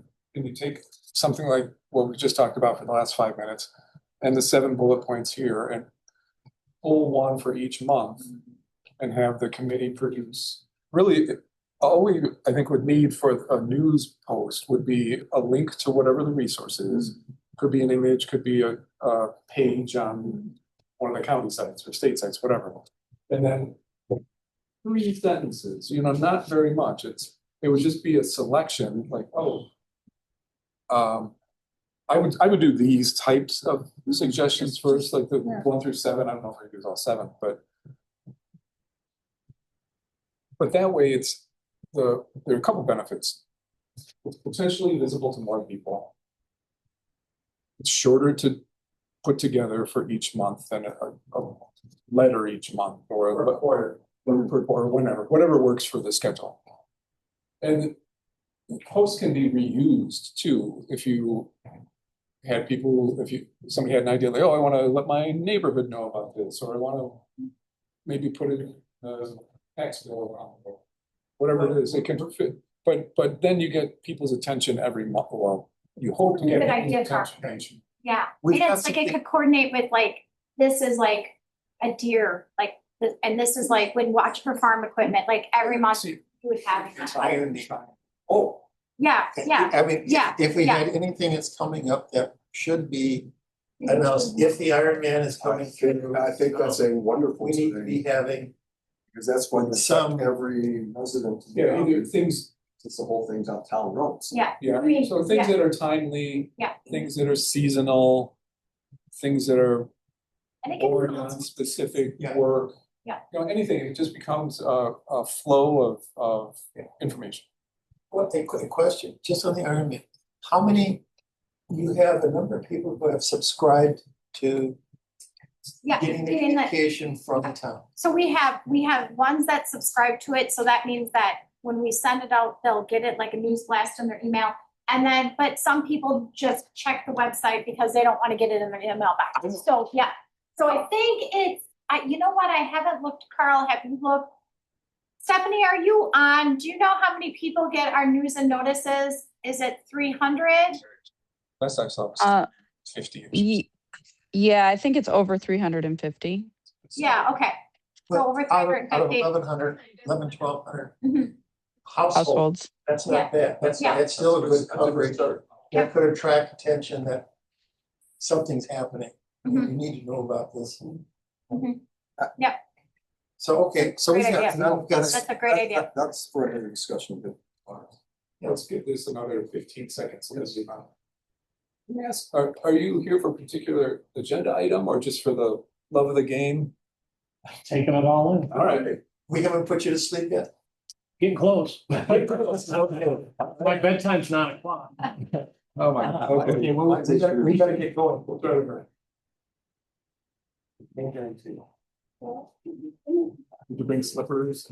But I must say, I appreciate Chuck's effort. I know we've been. No, I'm it's not a very I'm not- sincere, Like it's a very sincere concern, and I think we can just go back in a tactful way and say, you know, there's some other ideas, and actually we're expanding it. Yeah. By saying, let's put something in, let's Mhm. take advantage of, you know, and those state things have nice little graphics and things that are much more interesting to look at, you know, that's the problem.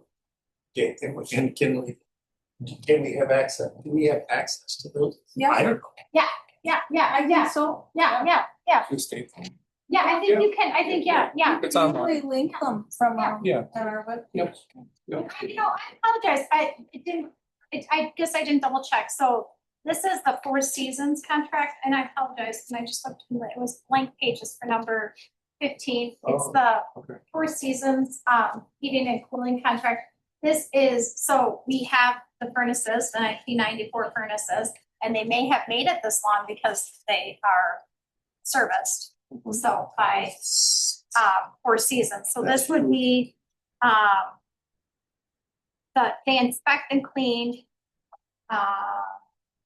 both the ones in here and the ones out in the shop, so this is just the spring maintenance cleaning, so this is just proving that for the spring and fall of 26.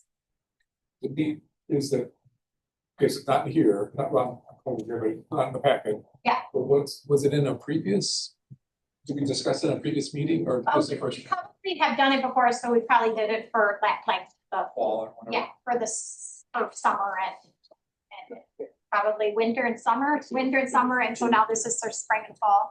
What's So it? probably Dollar? 1,029.50. Yeah, wait. And I'm sorry, it was on, Number it's, 15. yeah, it's number 15, and for some reason, when I looked at again, where it's still this new agenda software, and I apologize. I'm gonna hold it up like Vanna White. This is the paper, and so this is the contract, it's $1,000, it's just the maintenance, yep, it's the blank, so keep looking, So it's magic ink, Jennifer, it's already in the budget though, so we don't really, Right. so we don't need to. yeah, no, it was just an FYI, Okay, so right now, this is a maintenance, not a replacement. right, it's just the maintenance of the 1994. But they probably kept them chugging along, 'cause Okay, so when are we getting something that replacement? we're gonna have to talk about that when we When get a do, meeting. when can we talk about that? Carl sent an email, I don't know if he responded. For the, soon, well. Was it next Thursday? Was it the Thursday this week or was it next, or was it Tuesday? Was it Tuesday night? I don't know what ended up happening. So the building committee, we're gonna try to get together, Yes, talk about multiple things. when are we meeting? Let me. Hold on, I don't know if I can tell you right now. I'm not gonna dig for it, but let me email you afterwards. All right. Okay, do.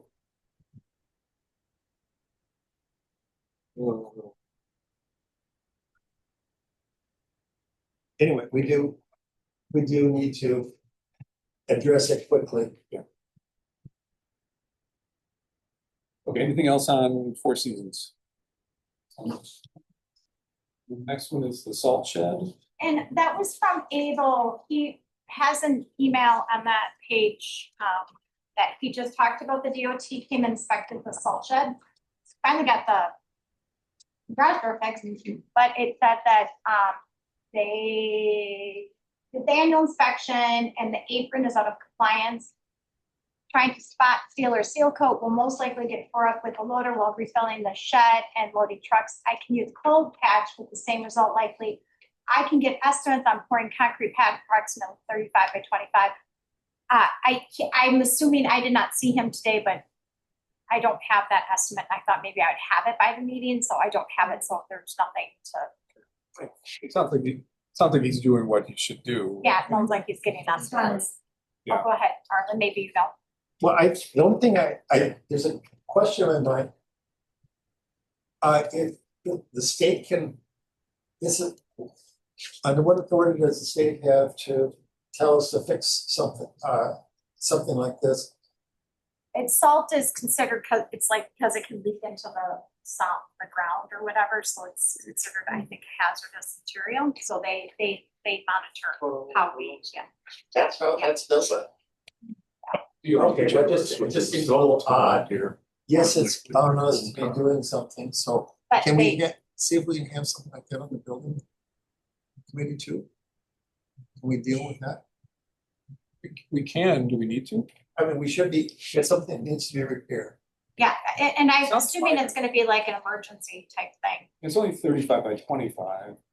Uh, I mean, I guess that's, count that, you gotta cut it out, they're gonna do that or seal it? seal it, Oh, no, so, No, they're no, it says, talking about it's still replacing pouring the out, pouring. so you gotta cut it out and place it, so you're gonna be talking some. How How much much is square it? feet? 35, 25. 3,500? Well, I didn't do the math. Yeah, 35 by 25 feet. 35 by 25? That's what it says. 800 square ish plus. Six, 900 square feet. You got 900 square feet. I'm so, we're gonna be 10 to 20,000 by the time we're done, but Yeah, for sure. Can't we just route the cracks, seal them, and move on? I don't think we need to pave out in front of that salt shed to keep the state happy. I haven't seen the non-compliance letter yet either, so we can wait until we see the non-compliance letter too. that could be too, so let's. Yeah, I mean, we can wait a little bit, so I I did think an that's a good estimate and I idea. haven't seen the non-compliance letter, so. And then start seeing what kind of options there are for sealing that up. Meet the intent. Well, I don't think there's any harm in Able also getting estimates on a Yes. pad. Well, or what are the, how much of this can be repaved, how much needs to be dug up and be concrete slab? We don't know yet. I have no idea. I thought the garage door was, How much of the garage door? you know, that seemed like that was a lot of money. Seems like we could just start over. Isn't it covered by the insurance of the? I don't know what Like, that said, I haven't seen that check either. Oh, Yeah, all right. Anyway, so yes, let's talk about it once we get the building committee meeting on the schedule. Jennifer, did you have? I do have the handbook. I would like Lori and Carl to review it prior to showing it to everyone, so. Okay. We'll get together on that. Hope you can do that. Item 18 then is the, so Jesse received a letter from the attorney. And then there was discussion about, oh, should we remind him, but with. It was originally kind of about the trespassing. Yeah. Yeah. Right. And so this one would be more of like, hey, we have the offer on the table. Right, but the offer was also in the, Kind of, I mean, it was in a paragraph in the initial letter, but it wasn't in the, you're right, it wasn't the wasn't kind of. primary message. Yeah, But the reason that I wanted to have it on here was because we approved kind of specifically what that initial letter would say. Yeah. And we did not approve anything. We didn't say, and keep going if you don't No. hear from him. No. So the idea was to have just another letter sent out to Jesse from the attorney, more or less saying, hey, this offer is still valid for us to get CSM and whatever else it said. I don't remember the language exactly. With the intent. 50 years. What's that? And give it to what was agreed to 50 years ago. More or less. But then the discussion for the topic of the easement and that triangle, that north part came up. And I thought, we already really have an easement there, prescriptive, but according to the attorney, it's not documented, but we've had it for 50 years. or something. You've got an easement. And doing, right. So that's what I'm saying. And then I think the question in that one discussion was, okay, do we want to push for the triangle, or the top northern triangle also, or just be happy with the easement actually being documented? That's what. when do we want to have that discussion? Because I'm firm that what we offered him was make you a rectangular lot. Right, We get the triangle. And move on. And as access. to where it was agreed to, negotiated, and traded 50 years ago. I don't have the. I think Bill sent an email. Do you remember like where he fell on that? What's that? He said I don't think, What's he I asking don't think, us? I don't think he had it. He was fine with either one. He didn't. He didn't advocate. He was just saying, do you want me to send him he was just asking, do you want me to send him a Reminder letter? And I said, Okay, is there a way that we can stop endless strings? Because they're unreadable. I know. When there's more than 5 I know. emails in a Yeah, string, yeah, you yeah. can't make it through there. Yeah, So we yeah. need to start. We'll figure out a better mousetrap. Okay, I guess I don't have a strong, my desire is to make this go away the fastest way possible. I don't care whether we have the piece of land or just the easement, Did you see my recent email? not sure. Okay. Yes. So I reached out to Bridget to just see if he Oh. filed an application to combine the lots himself, Right. because I would kind of make this our offer somewhat mute in that we kind of offered to cover somewhat of those right. expenses. Right. And it sounds like when he talked to the county, the discussion is perhaps he was gonna let the new owner do that. So the town may be in a position where ownership could change. So whether we send the letter, we don't send the letter, we may be working with this landowner, we may be working with the next landowner. Mhm. I don't know how much for what that's worth. It seems like when he was talking to the county, he was kind of saying, I don't know if I'm gonna do this or I'm gonna just leave it up to the next. Oh. So he has gotten a raise permit, so it might be like he'll just kind of clear it Mhm. and maybe then sell it as is. And I'm kind of making some assumptions, but Okay. What do you think the advantage of having that little chunk of land is? Just because it's near the park, adjacent to the park? it's adjacent to the park. It's also 50 years have gone away. Another 50 years can go. It's really goes by kind of quickly. Mhm.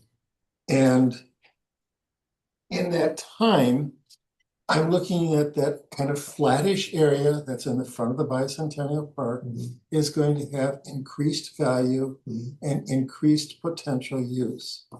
So that triangle is actually an area that could be shelter, some passive recreation, maybe mowed area, better parking. I don't know if restrooms are ever going to come into our town parks or not. They may. But that, I think, be a kind of a flat area is going to be an important area for some frontal development. Take the other thing, that it remains with the rest of that property. Whoever has that property has the ability to right, if we say that this is their property, they have the right and the ability to develop it to themselves to obscure what's behind. Whereas they can put their 6-foot fence in, they can be putting their landscaping in, uncoordinated with what it is that we're doing. So I think for future years, we're seeing that our parks are getting used more rather than less. And I have been having an increased population around this. where would the ownership start? Would it start here at this corner or where within this? Where within? Right now, go to that right angle See where that right angle is? I No, read- no, no, no, right angle, Here? right there. That should be the edge of the property there. So you're saying from here to here? That's is where right, it would be. that's what we traded. We traded that to that triangle, that second parcel. That's now with a white outline on it. No, no, no, no. Oh, back yeah, there, no, right yeah, there, back there. back Okay, there. We okay.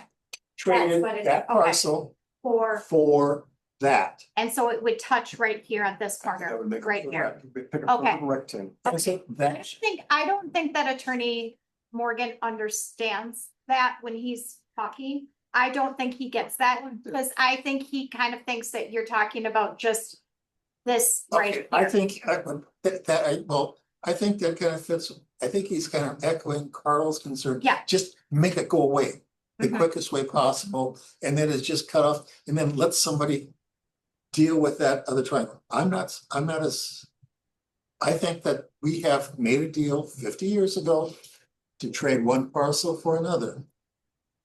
He has a problem where he has two properties.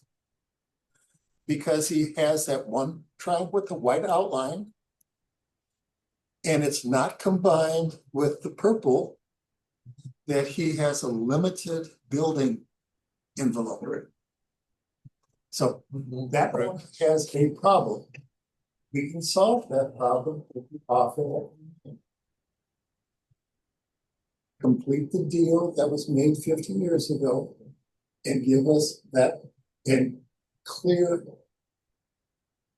that title to that purple triangle that's there, because that area is going to become an important anteroom, foyer, picnic space, shelter, parking for use of the rest of the park. The rest of the park is not well used. It's kind of a jungle. It's all And uphill. I think that there could be that just when that park gets more improvement, that it gets to be more of a potential showplace of native plantings, of tree, savanna, and there is some prairie on the top. That there will be, this front area should be part of that room.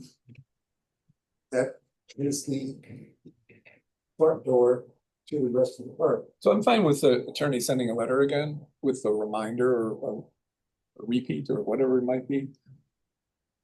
So tangentially, is there anything about 50 years ago that we could just do on our own without Jesse's involvement?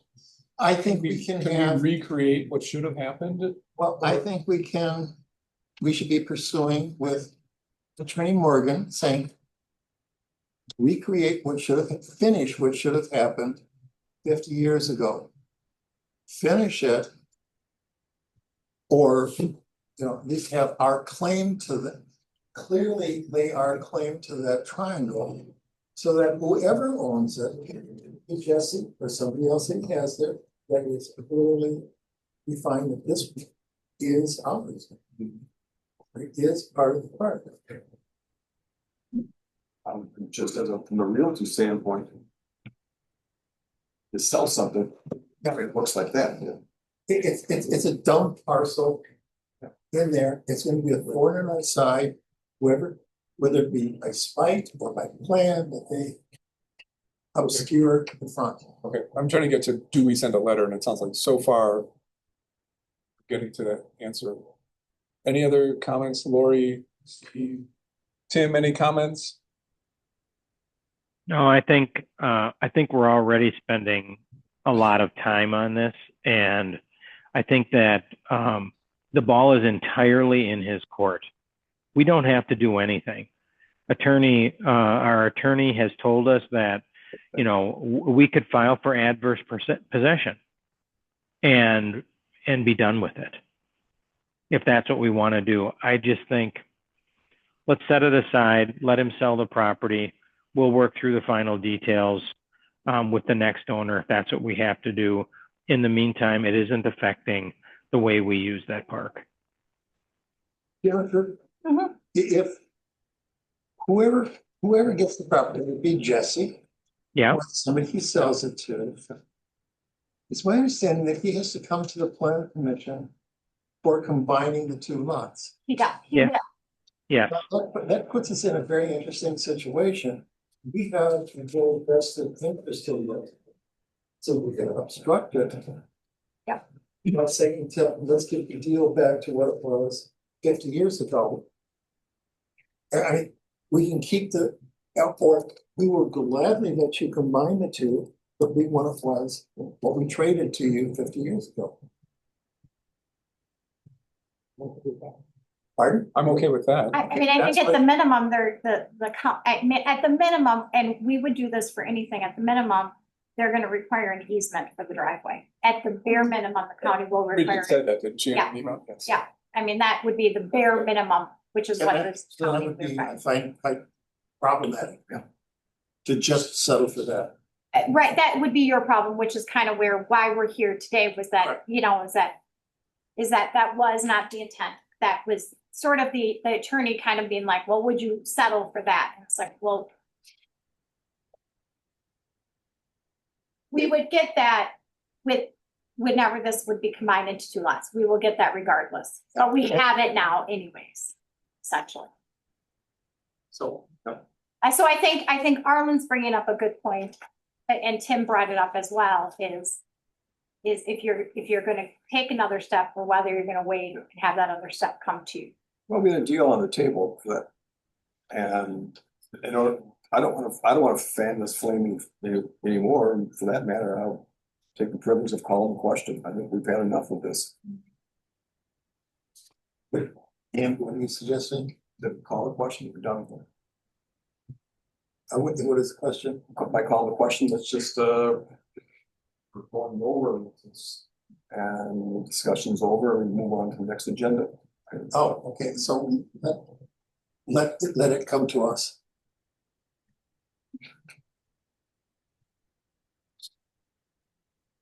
If that's a motion, not the calling the question, but to hold off on further discussion, then I still think we need a vote on essentially pausing. Not 100% on the Robert's Rules of Order on that, but We have to. No, We just have, pause we it. have, we had a motion, We already have that. we made a motion, that's true. Well, and then there was an offer to Jesse. You get your lot, you get it combined. We get the triangle, which we had 50 years ago. Should have had 50 years ago. Okay. And that's we only have fair. a motion there. What we don't have, if we don't have a vote or motion and a vote is, we could do an informal just poll of the five of us. Saying, do you want to hold off? Or we could do a vote that to somebody's motion that says, move to like postpone this topic until there's further development. I think one of the things is that it's just that if he were to, I think what was happening is like you want to have some goodwill gesture if he does come to apply, make a petition, and we were to not obstruct it, but we were to like have some sort of restriction on that we would have, if this were ever to get taken, that we had done our due diligence to try to say we reached out, which we have. We made him an offer. Yeah. And so I guess the second letter would be like, how much do we have to do? And I think we've all known that we spent way too much time. So sending a second letter, is that overkill? I think that Steve just kind of said, yes, it's overkill. Tim's saying it's overkill. So. Let it happen. Okay, well, wait, we made an offer. Made a good offer. And he is not. Yeah, not responding. And it's not responsive, so how much can we chase him? Okay, so we will do nothing at this point and look at this again if he responds, or either directly to us or to the county or plan commission. But for now, we're on hold. I'll second that. No, you can't do that. Thank you. You can't second something that wasn't moved. Let's, 5-minute recess here. That So we sounds. still have reports to go and a couple of big things. So let's regroup, about 8:15-ish.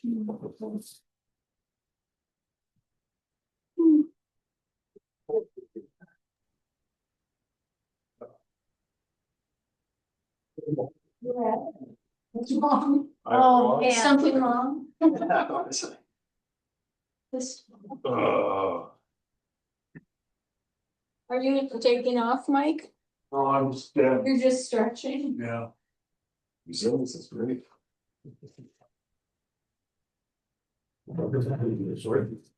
All right, look at the agenda, oh, that's good. I was gonna have an add-on, but I think I'm maybe not tonight. You gonna have what? We do at some point have to have discussion about the villages new proposed annex. Oh, it's not, yeah, we don't have it on the, And that's gotta be happening pretty soon, but well, I saw the, it's a mess.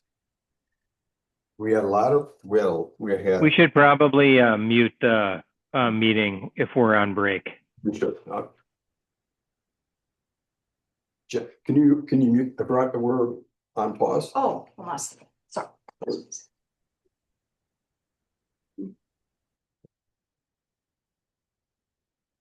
So, yeah. been ready, let's come back to order. Stephen Island, ready,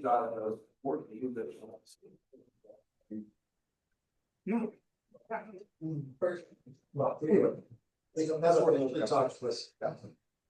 No. And we have road issues. I'm gonna jump around again. Mike, sorry, I should have asked for your update That's okay. minutes ago. I'll just go. Do you wanna give us the lowdown on anything new at Belleville and Sugar River? Yes, Thursday, the 21st May, we had a fire meeting.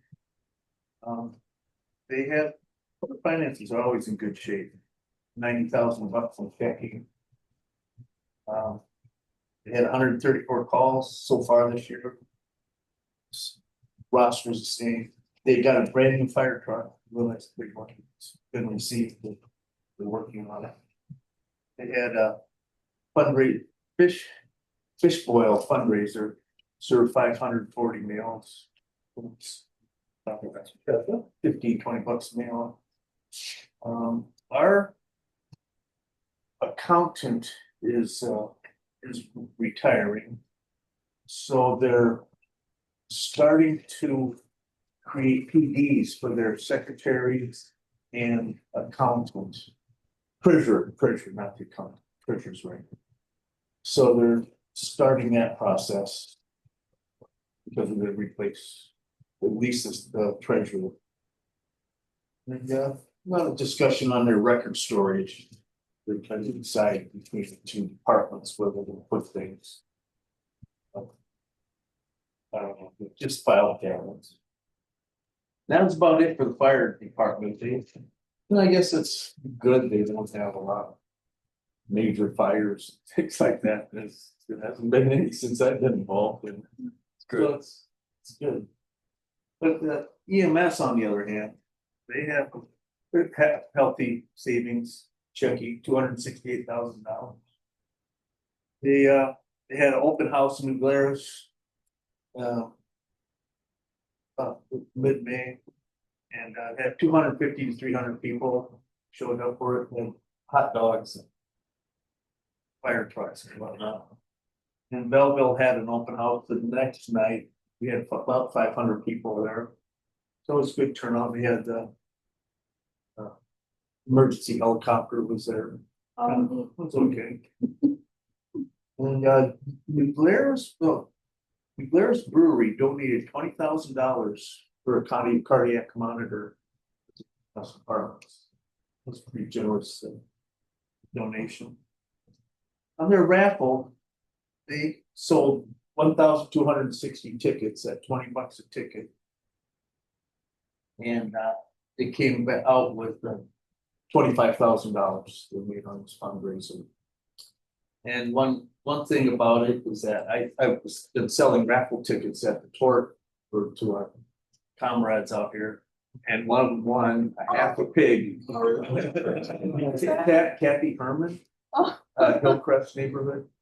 So, and there's an older couple and they have no use for a half a pig. So what they did is they donated it back to the Yeah. EMS and they use that for their meat raffles. Did you say? And they do that a lot for fundraisers at the bowling alleys and in the Glarus taverns and. I didn't know that they were the ones that won it. The Yeah, hermits. Kathy and, Yeah, Jim. Real nice people.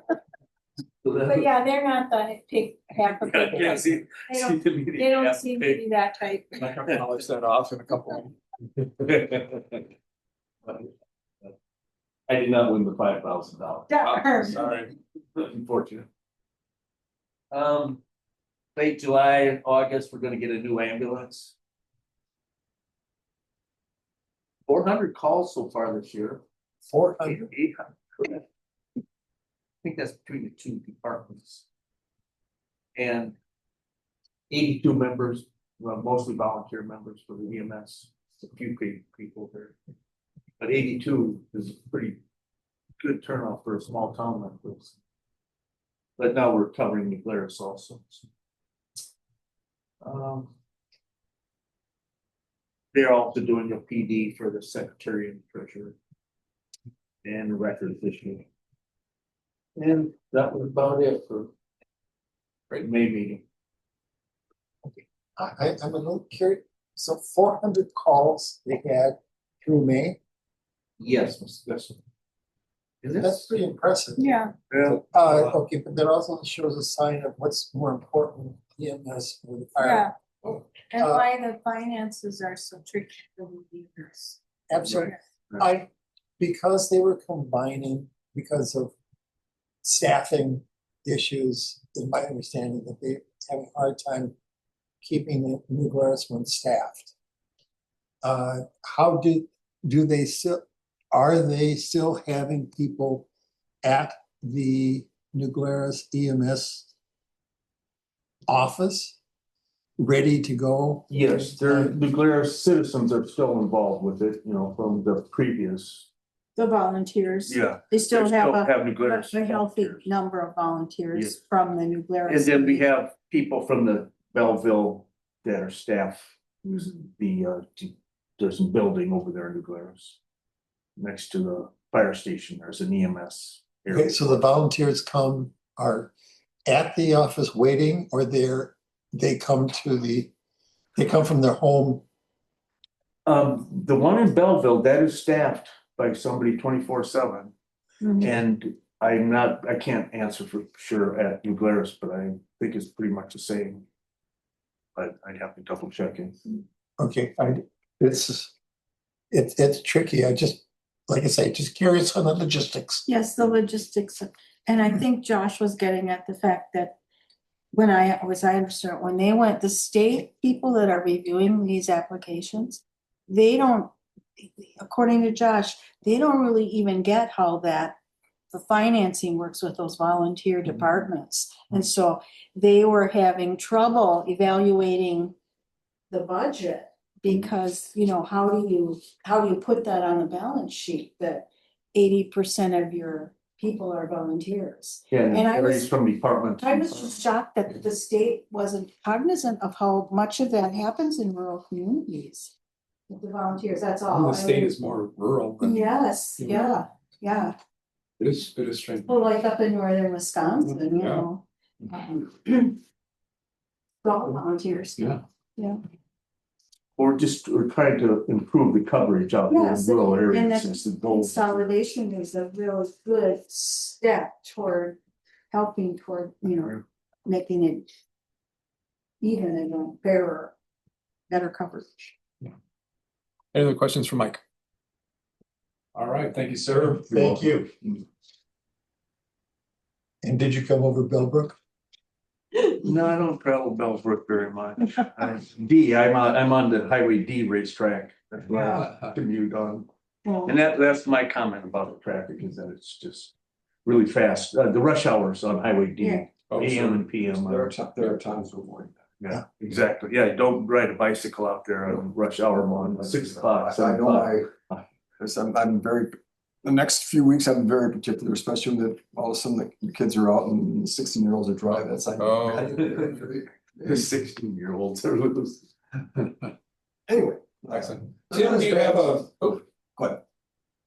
Tim, do you have an OFED update? I do. We have not met since the last time we got together. I did pass along that the town of Oregon has approved that purchase, our portion of that purchase of the fire truck, the pumper truck. They have not negotiated a final deal on that, but all the other municipalities for OFED have also approved it. So we are getting together. Our next meeting is on the 18th next week. Perfect. Okay, thank you. And Steve, how's Brooklyn going? Piggybacking off that, the new, or the next truck, pump truck, whatever, the tank truck, nothing's really been done with that, but still looking. So that's kind of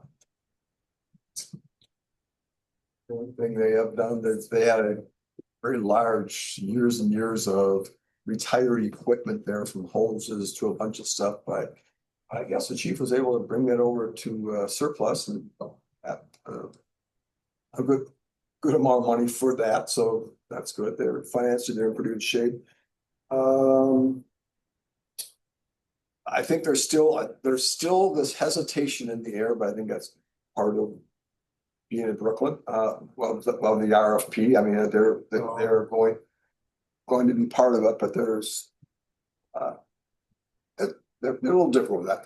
They're hesitant. So even that is a big step for them. Yeah. Oh, yes. To be a part of it. Yes. But it seems like EMS nothing to report. Justin was absent.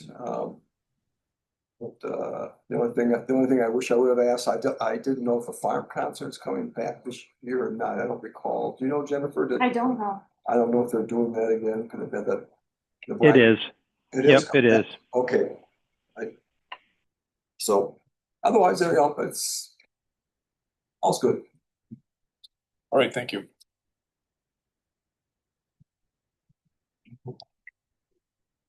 Road Traffic Safety Committee. We just received bids today. You did. Who won? I think we know. That's this is what we worked for. We've got the plan outlined. I think we're hovering. We're waiting on reports on bridges. We're waiting. Yep. So we've got a plan for next year, which will be dealing more with Judd Road and Frenchtown. And we're not going to have a meeting this month. And while it's scheduled for July, I'm not sure we need it for July. I'm wondering, we'll have to discuss that, see if something comes up. Yeah, but so we may be meeting in July, we may be meeting in August. So I don't think we have any issues in this. Jennifer, No, some but page 53 is I sent it around, but it's approval for the Frenchtown. The substitution that Yes. we applied for. I sent that around to everyone in an Yeah. email. I just included that in the packet. Right. That substitution got approved. Is this an approval of it? Yeah, the Oh, state, thank you. yeah, the state approved it, so, Yeah, yeah, because that was hanging on our Yeah, agenda that yeah. needed to be resolved. Thank you. So we apply to the county then helps us and then forwards it to the state, and then the state sends it to us, so this was signed by the state. Awesome. Okay, then if we could just backtrack to page 51. This was actually, I had it under, Tim, this was a letter that I put in the packet. It's something that maybe at some point, oftentimes these grant applications are coming up and oftentimes they're from the fire and EMS and I know, Carl, you were in a predicament one time where it was like, hey, can you sign this grant? And it a lot of times comes when we're not meeting as a board, and there always is that weird when you don't know without having talked to everybody. So this was another one of these times where I put together a letter. But you got a template from somebody, didn't you? I asked and there wasn't, and then I think I copied, maybe Martin had one and I just used his template. Yep. But, you know, I guess I always feel like I'm kind of going out on a limb when I'm doing this, because so, I think you know, you I and just want to make sure that the board is always kind of, sometimes not everyone's by their email to look and approve and Yeah. say I thumbs think, up I or think not. you and I And either so- traded emails or phone Okay. call or something, so I, I hope so. yeah, no, I think, Yeah. yeah, it was a month or so. So, yeah, I just want everyone to sort of like, you know, if there's ever a direction that you don't want this to go, then just let me know. Yeah. All good.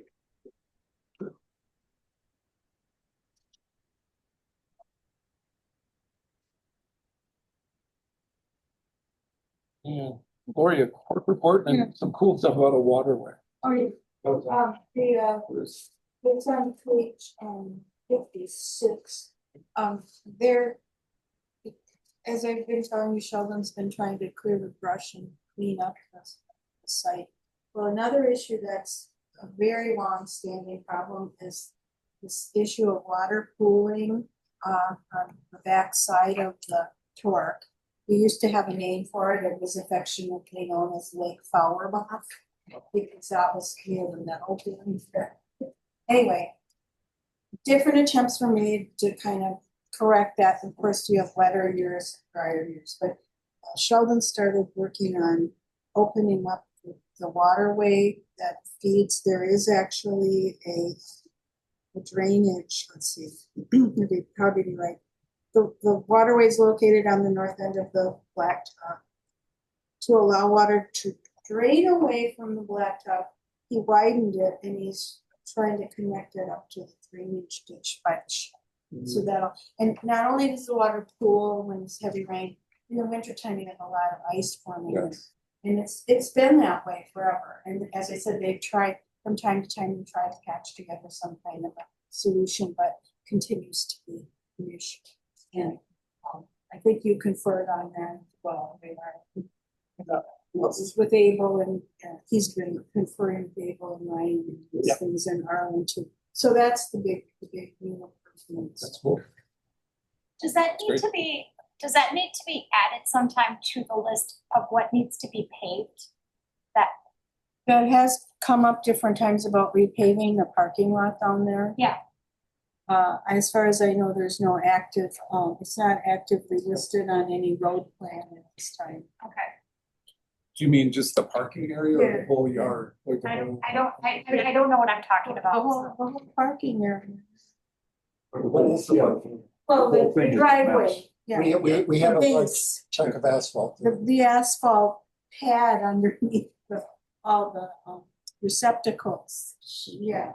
I mean, I know that there's been some work done up there, so I didn't know at what point that needs to happen before it gets dangerous. They occasionally, Repaving? Yeah, It's not really dangerous. the guys cold patch sometimes Yeah. different areas that get kind of rutted and eroded from, again, that's part of that overall drainage issue. The water just kind of slopes down to one corner. We have a large piece of hardscape up. Far more than what we need, or do we? So how much of that needs to be there?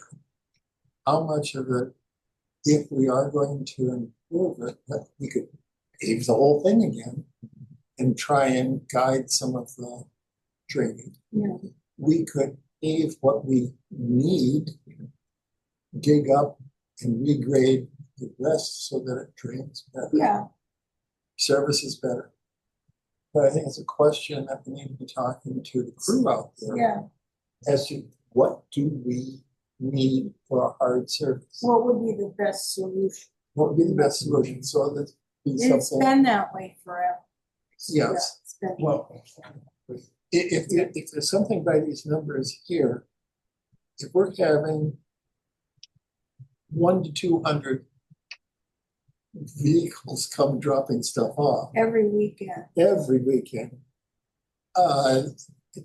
torque isn't going to go away. The No. demand is there. Definitely. So now what do we do to meet that demand? So maybe we should have our building committee.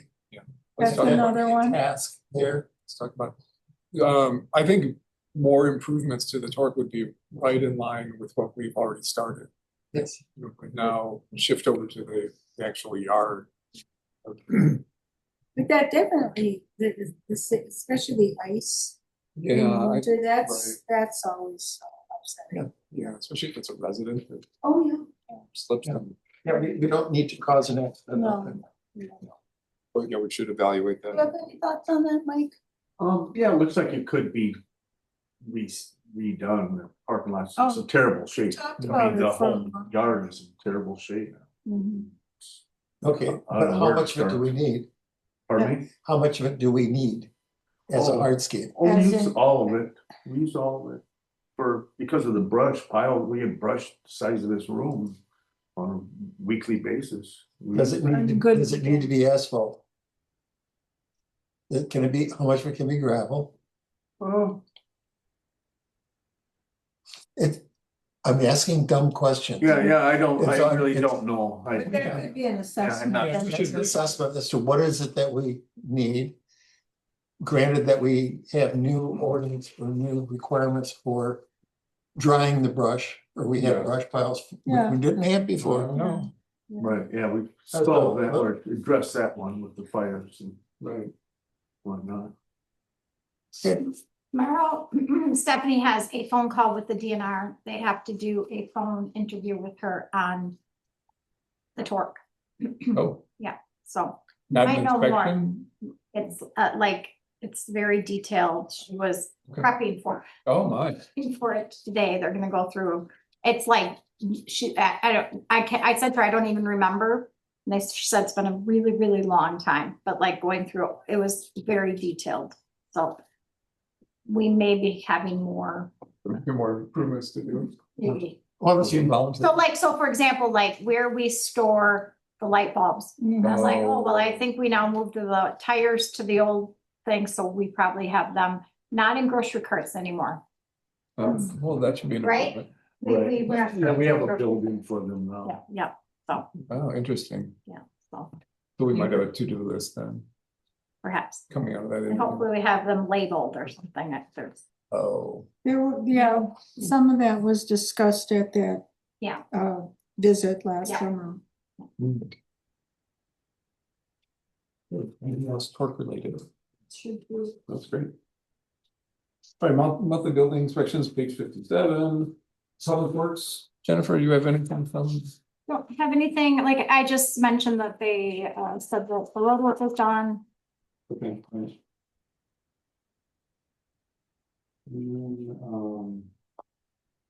Business office, wow, my premiums got cut off too, that really Oh, good. sucks. Okay, so it's not helpful, and I don't remember, so I went back and I looked at the policy for our. And it doesn't, I will pass that around in an email because it got cut off, but there really was not that much of a drastic difference between the last Okay. few years. As, in line with what you'd probably expect as like an increase over the last, there's no major.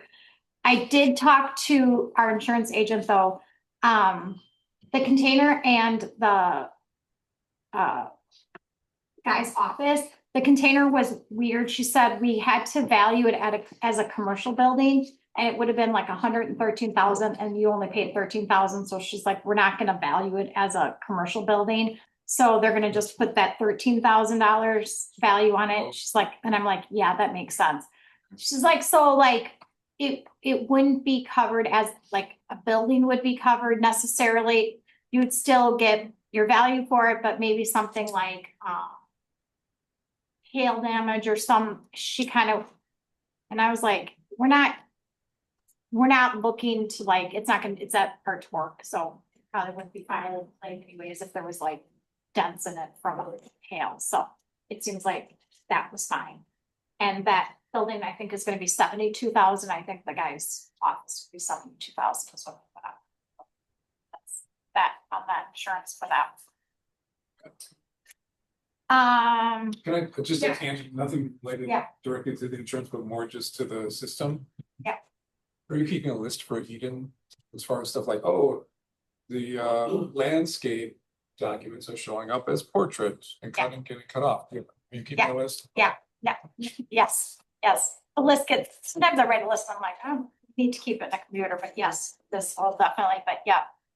And then, before I move on, this is the bubbles, but it's Swiss cheese and beer, New Glarus beer. This is a new, So it's a new bike route. What page? It's a separate, it's like made it separate. It looks like that. It looks like it has just a list of roads. That just came through. It's the end of June. It's a separate piece of paper. That is a new bike route that came through. Oh, this is not the Iron Man. No, the new and one. the date is the 27th. Is the race? Yeah. Oh, I don't think so. Yeah, he must have got It's like a ride, there's 50 people. Yeah. Oh, that's- right. Is this yours? This is probably yours with the notes on it. That's coming up in a couple of weeks. Yeah, they just sent it through, so I just got that, yeah. Are they putting out signs, marking? You can ask, If they're yeah, They're coming through our top. yeah. 1478, 78. We don't have 78. Yeah, some of them might not. If you look at that front page, I think there's telling us on the front page what roads are coming through the town of Oregon. I'm trying to see where it's touching us. Issues may have Tipperary. bicycle travel, Tipperary, Storytown, Sunvalley Parkway, Paoli Road, Sales Trail, Purcell Road. When is this? 26th. I probably could have a bigger application too that I can email everyone. Yeah. I'm not quite sure how this looks. Yeah, I can email everyone so you can take a look at it too, but I just wanted to make sure. Storytown, Sun Valley Parkway, and Purcell, that's what you're. It is. And then where's Tipperary? And then going to Tipperary. Paoli Road, Sales Trail, per se. This seems very disjointed. They're spotted cow and cheese. So depends what stage they're in if they're writing. Okay. And then I had, the packet that I just had, which I think you all got a copy of the communication I got from Lauren Striegel at the Village of Oregon. So she had a few. One was that they're doing construction on CC. So she was letting us know that they are going to be rerouting, probably traffic is gonna then be rerouted through that Netherwood. So then she gave us the contractor, which is right here. Page 62, is super, super large font, so if you need a microscope, that's what that takes, I don't know what that takes. I had to blow it up. You can blow it up on the street. Yeah. So, I thought, do we think we want to send a letter to those that are off of Netherwood on Netherwood, or send out just a news notice, basically just letting people know that there's potential that there's gonna be, we would want, I tried to remind her, want to keep the large trucks off of Netherwood as that's not appropriate. But, you know, I mean, appreciate it. I don't know that we're gonna be able to, I mean, we can let the sheriffs know, definitely can let the sheriff's department know as well. But that will be probably the worst part of all this. CC, how it happens, But she did note that they're looking at doing something MM Yeah, as well, and that was an interesting parcel. If you could pull that up Yeah. on the. Yeah. A little thing that I did not know is in the town. Yep. Is where the Foxborough, actually, just south of the headquarters. Across the street, right there, across the street, you got Foxborough to the right. And so those two blue dots, they're town of Oregon. oh, What is it, those two dots? So that is another peninsula. So we have Foxborough, with it, you know, up there, there's two blue dots, those are the ones that are in the town. There's an old, stately old stone house.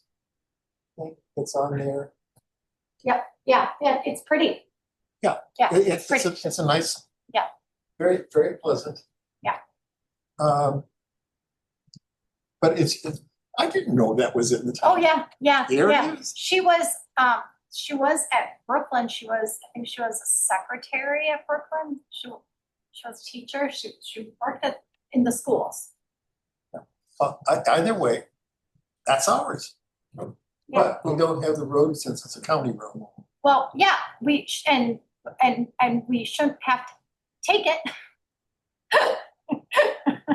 We shouldn't have to take it, or the Well, road. No. Yeah, I was like, so, yeah, and I think Oh, that, wait a minute, the village is taking over that road. right, and so they want us to sign a road agreement, and I'm like, well, why should we have to maintain it? We don't maintain it now. What are we signing a road agreement for? You're supposed to sign a road agreement with the county. And she's like, well, the county doesn't want it anymore. I'm like, but, Just that little piece? right, because the village is doing it. And she's like, but it's a town. I'm like, but see, this is where I'm having this problem. Okay, it's the village's responsibility for all intent, that they're supposed to convince these people that they're in their best interest to become village. That is the whole idea of annexation. You kind of have to, if you're gonna do development, you have to, that's the job of annexation.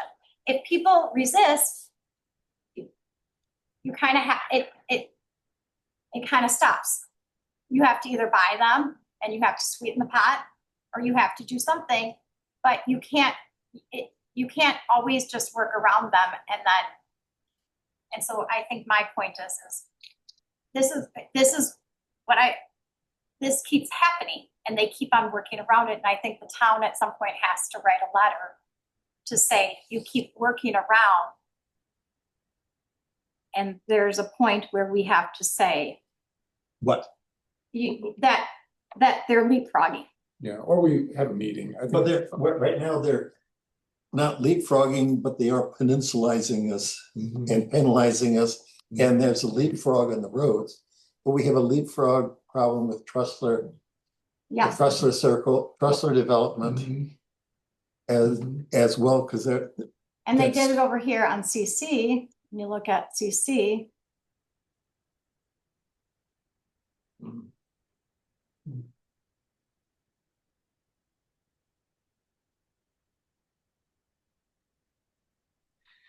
You think it's a strategy at the village? I think that I think that they're just not, you have to use resources when you want to, when you're doing annexation, people don't want to, but that's kind of the That's power. Lincoln. Yeah, it's like You gotta go, CC, there you go. You gotta go, Gotta go what direction? Where am I not going? gotta go. You're going up, Go down. You have to go that way. keep going. Fish hatch, Oh, the I think you Yes. went past it. Yeah, Another No, no, one, you- okay, you another have- one yeah. equals CC. Go down, go south, In other words, one road, so. south, Just south, past. gotta go south, not north. Oh. South, south, there's CC, Jefferson, Oh, Jefferson is CC. There we go. Okay, so they did it here too, because we've got those properties that are technically still in the town of Oregon as well, that they worked around. Yeah. So, I mean, I think that there's enough examples of, Peninsulaizing. and I think that's not the intent of the annexation law. Well, there may not be the intent, but what would you suggest that we do? I think that I think at this point, the town has legitimate concern that we can start to write letters. We have attempted several times to do a boundary agreement, and they have been, there, we haven't gotten anywhere. And I think that that without us writing letters to CARPC and other groups, I think that we look complacent in allowing it without being vocal. And I think that as a board, that you would advocate to say that these things are not in the best interest, because they're just working around it with, instead of having to actually work with the residents so that it doesn't make these weird peninsulas, if you want to call it. Yeah, but well, right now you have that narrow one, you have where the Ep property, Yeah, that's been sold. but it's still town property. Those are both town, in the town of, these two properties right here are both in the town. Yes, and then to the left. Where's our connection? I have no idea.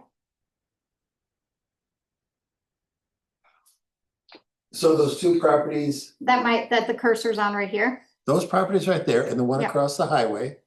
That one has filed annexation paperwork, but I think it's still in the town. Okay, so now okay, right there, to the left, right there.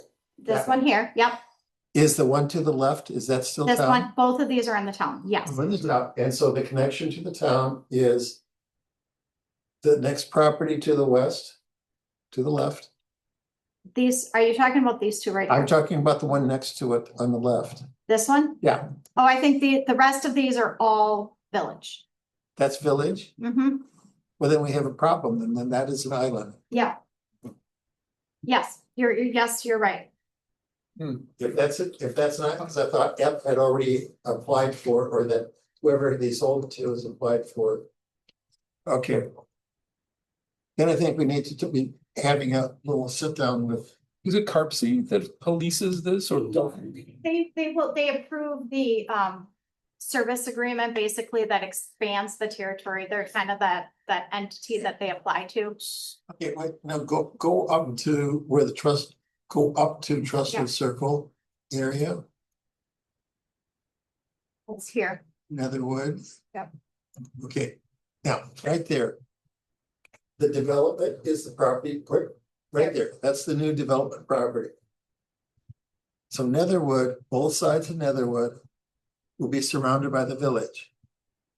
Great, they take over that section of Netherwood, that's it. You go to the right, we have town on both sides of Netherwood. So that's ours.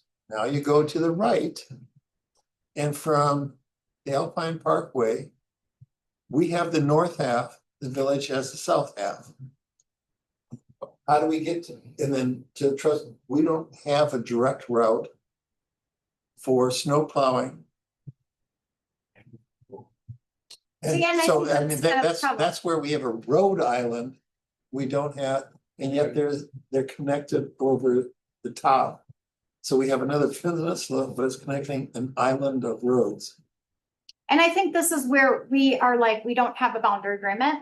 And I think this is another area where it's just, Okay, well, let's kind of go through our options here.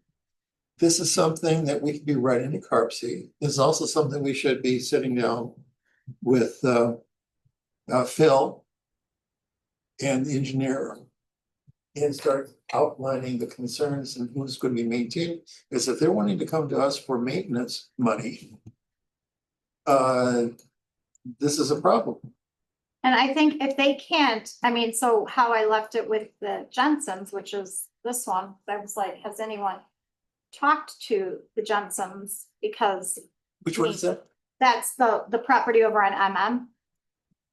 Oh, yeah, okay. Because, I mean, I don't think that the town wants to, I mean, we obviously wouldn't want to be going over there and mowing that ditch. I mean, that's, and what, so why would we be I mean, so it'd be like a piece of paper.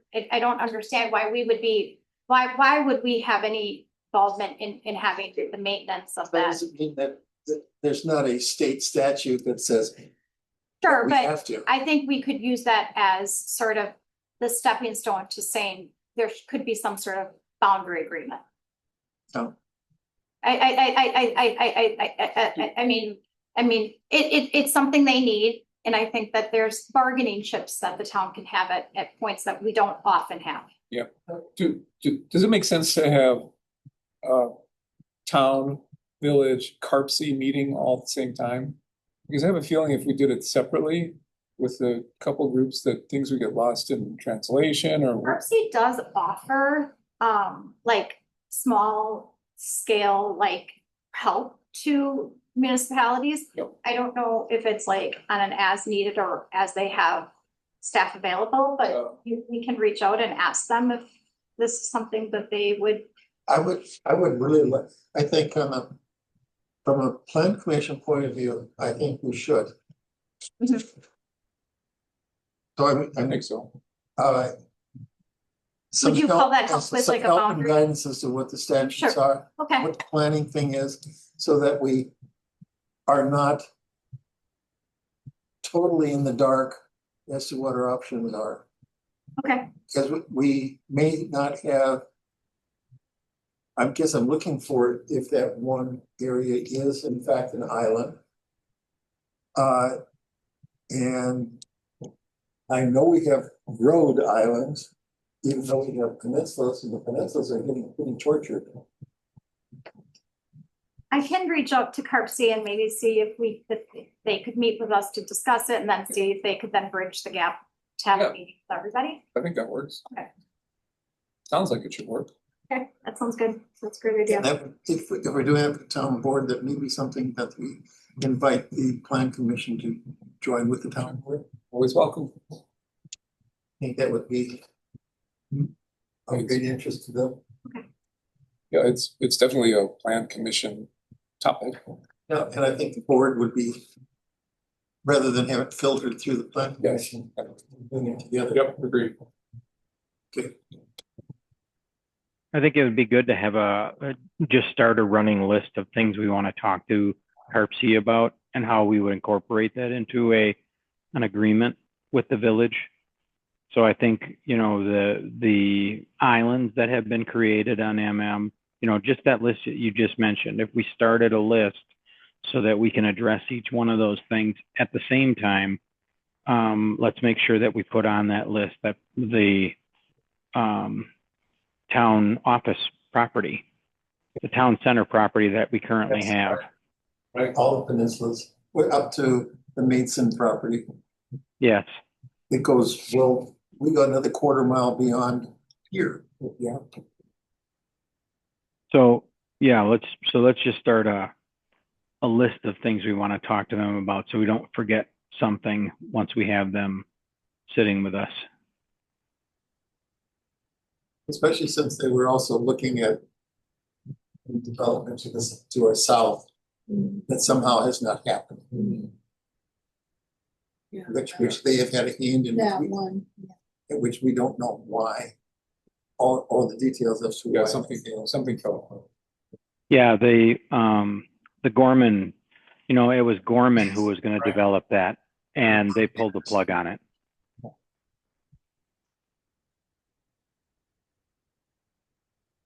The next thing I have in your packet is the MAR, which is the municipal assessment report. So that's always it's an estimated because they have not got through our township yet. So the estimate is what they'll go through.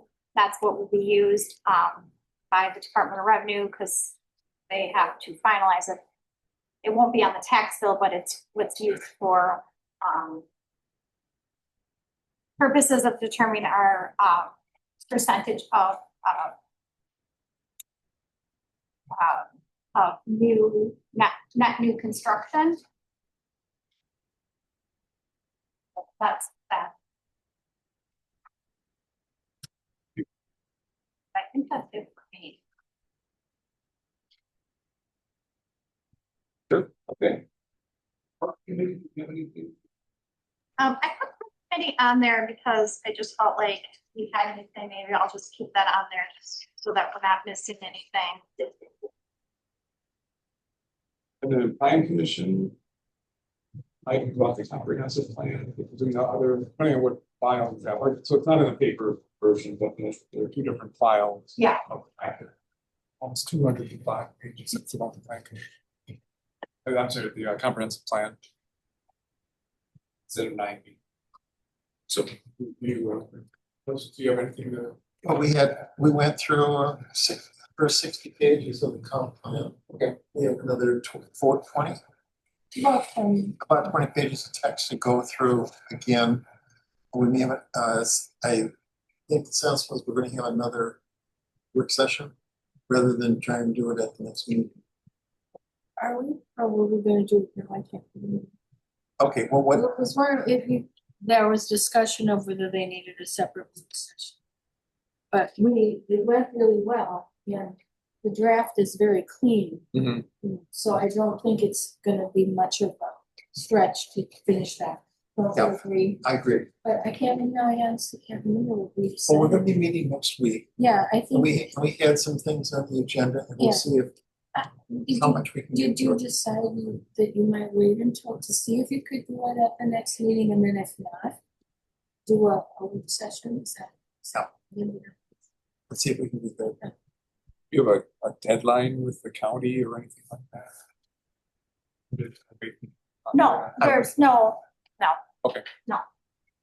I think the deadline is on us. We want to get it. Yeah, the spurs to it. I think everyone just likes to wrap it up once you get that much work done. Oh, yeah. We're not, there's no policy. It's semicolon spaces. Yeah, I think we had maybe one or two, very few substantive corrections. and they're more clarification, where they're scratching things, finding out that Brian Standing had more words than me, Oh, And parentheses. then also Majid had impact on some of the pros too. So we have dueling oh, so you do wordy voices. prose styles. Yeah. Anyway, Bridget, we have an outstanding copywriter within our midst. And thank you very much for keeping that. And then we're trying to herd cats and on minutia. Yeah, I think she did. I think Bridget had what we had really clean. She had done a lot of work on those little picky things, you know. So, But it's looking good. good. I think we have the asterisk for go to the glossary. That was quite a mess. But I think we resolved. I think so. Good. Let's move on. Sounds good. There are two hidden items that, I'm gonna jump over the communications part for just a second. So 32 and 33 are on the after all the meeting. Things like that. I gave you just a sheet with the committee assignments as far as I know it's final as of now, but can always be changed. So that's just for your information. Then I also handed out something I drafted. It's really just something to talk about, but I don't need to do it tonight since it's already after 9. But if you read this over, it's my take on where I don't love the all no parking anytime up in the code.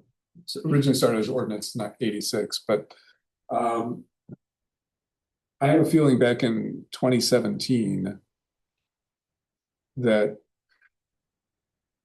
I remember seeing the notification and then the agenda, and it was supposed to be an agenda item about winter parking.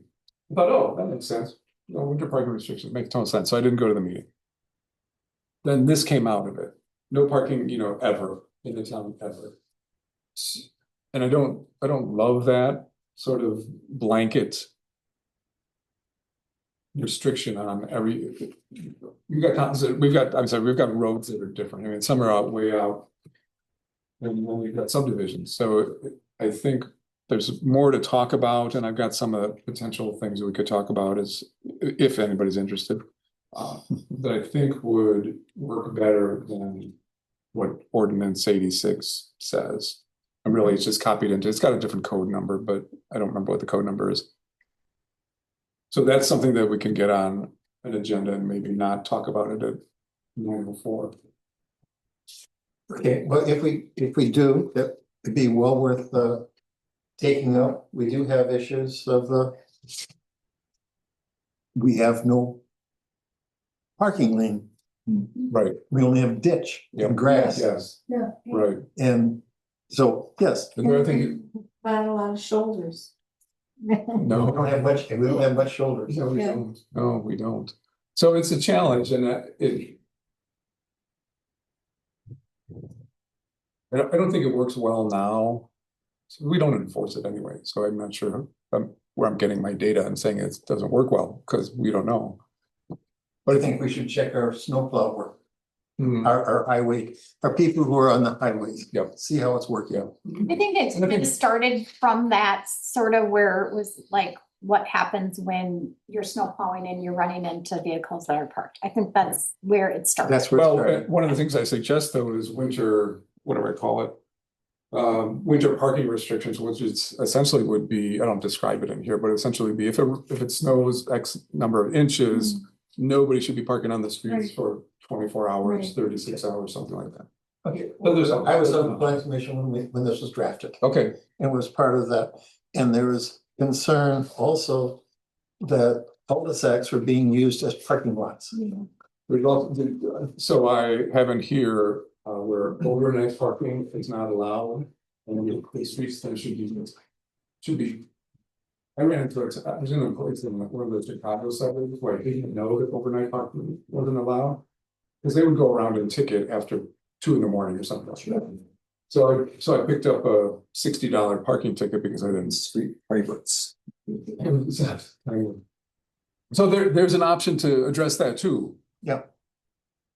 So anyway, we have, there's issues. Yeah, there are issues. And then Jennifer put some examples in the packet of Yeah. Tom Don, Westport, and I'm forgetting the other one, Cottage Grove. Cottage Grove. A couple of those I think are more almost, because they're so close to Madison, I think they have issues that we don't really have. But I didn't look at the Dunn. Dunn seems like a lot of detail in there. Like they have parking of vehicles is prohibited along town roads for 24 hours after a snowfall of 3 inches or more. Some of them haven't declare it, you know. Because the one cul-de-sac, the example I'm thinking of the cul-de-sac with somebody parking like a trailer there or something. Campers, trailers, RVs. Yeah, it's off Tipperary. I don't remember. It was a weird situation though. Anyway, so whoever the one resident was Shielded. And we should clarify what we need for the Dane County to make sure that if we call them, they can take it off. I remember that being some weird sort of like, we had to have an ordinance, Right. Right. so. And right now it also says our magistrate, Yes, that, who, the name, well, it's constable. constable. Yeah. Oh. And we no longer have a constable to give tickets. Yeah. Oh, yeah, right, right. And we're not gonna pay the sheriff's department to give a couple tickets here. No, we have the town chair has to do it. I think the idea was though, if it was impeding the way that we were, that they told it. That was what the intent at that point was as well. Right, but We get many concerns from Abel or Ryan at all during fire season.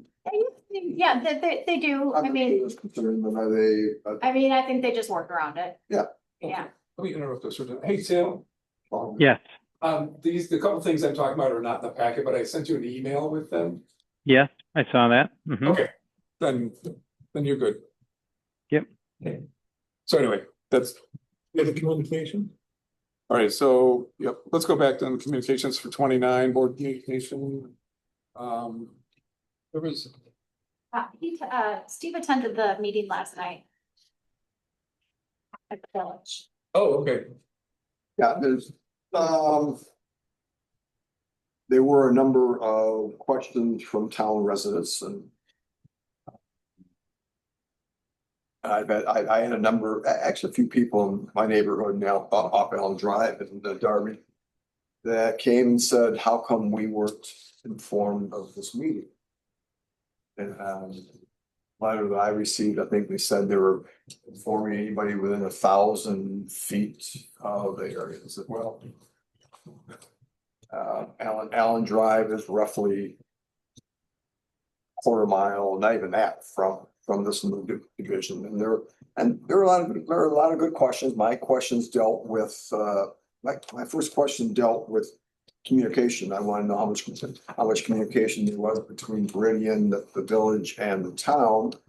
And the gentleman from Veridian, it was pretty clear they don't work for the town. They're working with the village. But one follow-up question was, I said the town needs to have some voice and representation. I didn't call it invasion, but I asked about the roads and anyway, somebody there said that yes, the township has been very aware of the annexation and Veridian coming in and putting up 250 homes. I thought, well, for how long? I think the first I heard of it, maybe we heard of it, was Just recently, very recently. very recently. Did anybody else receive the letter? No. No. And so I received the I letter. would think we would be the first point of contact. I received the letter from Veridian. It's Jennifer's fault. She was the first point of contact. But I I received. think we all received the last month when I shared Did it. everybody Oh, receive yeah, it? right. Anyway, I had a few neighbors contact me that were a little upset that they didn't get.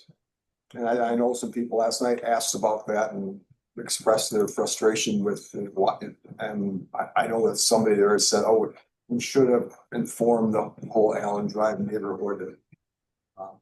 But I don't know where some of the residents that spoke live. I know they're adjacent to this new property, and there's very much concerns about losing the reason why they moved there. Of course, the wildlife and the deer, whatever they're watching is going to be gone. I did ask about roads. What's Verizon? And Verizon did say they are taking care of their infrastructure of the roads. And I said from where to where? It sounds like from the west end of the development into the village, and I followed up with, well, what about? I said, with the increased traffic, which has been growing for the last number of years, that the village has been expanding farther and farther out towards this. I said, so how about between Fish Hatchery and starting a fish hatchery, because that's all that whole road's going to be very affected by it. I mean, I don't live on Netherwood, but I'm right behind it, and I get all. Well, you use it all the time. I use that. I get all the and I get all the noise, and either I drive it or ride it to, excuse me, on a daily basis. But it was the communication part that I asked about. I said, so really, there's been communication with our board. Oh, it's been. I didn't say really, but I wrote it myself. Really? Such as it is, it has been very recent. It hasn't been like a year ago, 6 months ago. Yeah. It kind of came out of the blue. Yeah, I mean, because there's a lot of possibilities that it's going to be moving even farther west, and there's a nice hunk of land. I won't say anything further than that will be very affected and abut to Allen Drive. But I was intrigued when you talked about their plan of road system there. So am I correct in inferring that they're thinking they will direct everybody out toward the village and then maybe around, you know, those roads that swing around behind. You know, when you come in, you can turn right at McDonald's and take this long run. I mean, but because we're all immediately thinking, oh, they're just gonna funnel all those cars directly onto Netherwood. Are they gonna have them snake through the back end As far as I know. and go through the village to pick No, up? I think everything's gonna go to Netherwood. There's gonna be two roads, going off Netherwood. And then there's gonna be like alleys back there. There's gonna be houses facing, the houses are gonna be right on Netherwood. And then kind of the alley back there where the garages are going to be. There's three phases. They call them the affordable phase. If you call 400,000+. Yeah, that's. That is the minimum buy-in, and then as you go back, they will increase in value and but I know that about an acre and a half slot, they'll have at least 3 properties. And which maybe, you know, if you're looking at a city lot, that's kind of a normal city lot. Although I do ride through a lot of their new developments, was that Mary Hill? Off of Richards, as you are east of Netherwood, back of the Walgreens area, then going back there. Take a drive back there and just, you know, the pictures are very impressive they show, but I wish I would have asked them if to show a picture of what the houses on Netherwood are going to look like. Yeah, what they'll look like. As I'm looking out the window at the library, envisioning those big row of apartments out the library window. I'm envisioning something looking just like that, postage stamp, you know, however they want to design it. But I know that there are residents that are very concerned about their future property values. I kind of liken it to the residents around Foxborough that were very concerned that they're going to shut down the golf course. That's an automatic property value drop. I mean, they bought those houses to be on the golf course. So those are concerns that I have, and as a private citizen that lives right there, I share the same concerns. And I'm surprised there aren't a few people here from the meeting last night. How many homes are they projecting? 250. That's a small area, 67 acres. And that's the start. 70, yeah, whatever. But it has the potential to be more, suggesting. Or as this has arrived, then it will be desirable to do another one. Yeah, I mean, that's nearby, whatever. You know, they've jumped over Forest Glen. Yeah. And I understand your island. Peninsula stuff. But you know, you got Alpine Portsmouth, all of a sudden there's that, and I don't understand purchasing a property, but I do know there's another property on the south side of Netherwood that right now is a very large field, and I need to say more in that. I think there was rumblings at one time that the Alpine Dairy property was going to go. And so I don't know when that shoe is going to fall. No idea. But I know that there were people, I recognize one woman that lives off of Forest Glen that very concerned. Because those houses there will be affected right away. Yeah. And it will not be a positive effect on that. Is there already sewer in like that side of the road? They will be, they will be, there's gonna be a lot of work starting, and their projection is the first house will be ready for moving in 28. So they would have to work on our road, putting in utility? Don't know. I saw something last night. Yeah, I mean, I wouldn't be surprised. Don't know. Yeah, I mean, there's work. Obviously concerned with. I've already had my own concern with water and water issues. Maybe better. But yeah,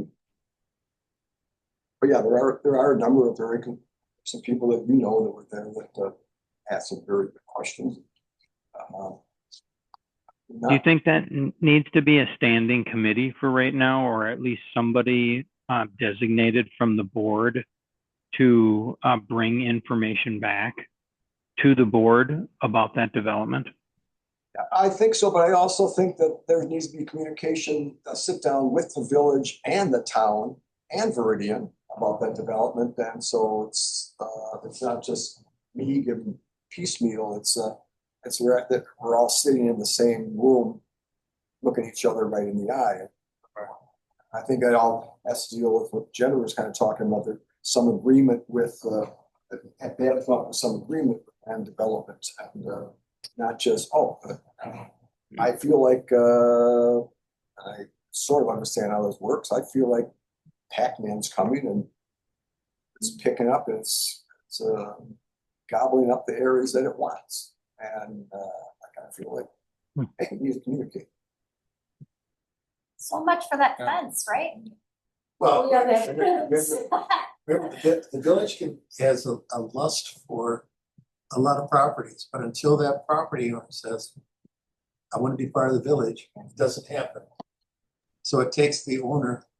Yeah. The village doesn't go in. Now they haven't come to the agreement yet, is my understanding, right? I mean, because the property that Veridian's going on, so it's at the revenue. No, I mean, the Jenkins want to sell. They want to sell. Yes, absolutely. So they want to sell. I mean, that's not, the Jenkins are, there's no question that they want to sell. I think I don't know the properties in between. How wide is that road, Arlen? What, it's a 24, it's a wider road, it's a 24-foot, Not wide. 8-foot. The right of way is still the 4 rods or 66 feet, the right of way. I was just saying, because some of those, it seems like not a very wide road, like the yards, the houses seem kind of close to the road. I mean, I don't know, We but I definitely, guess.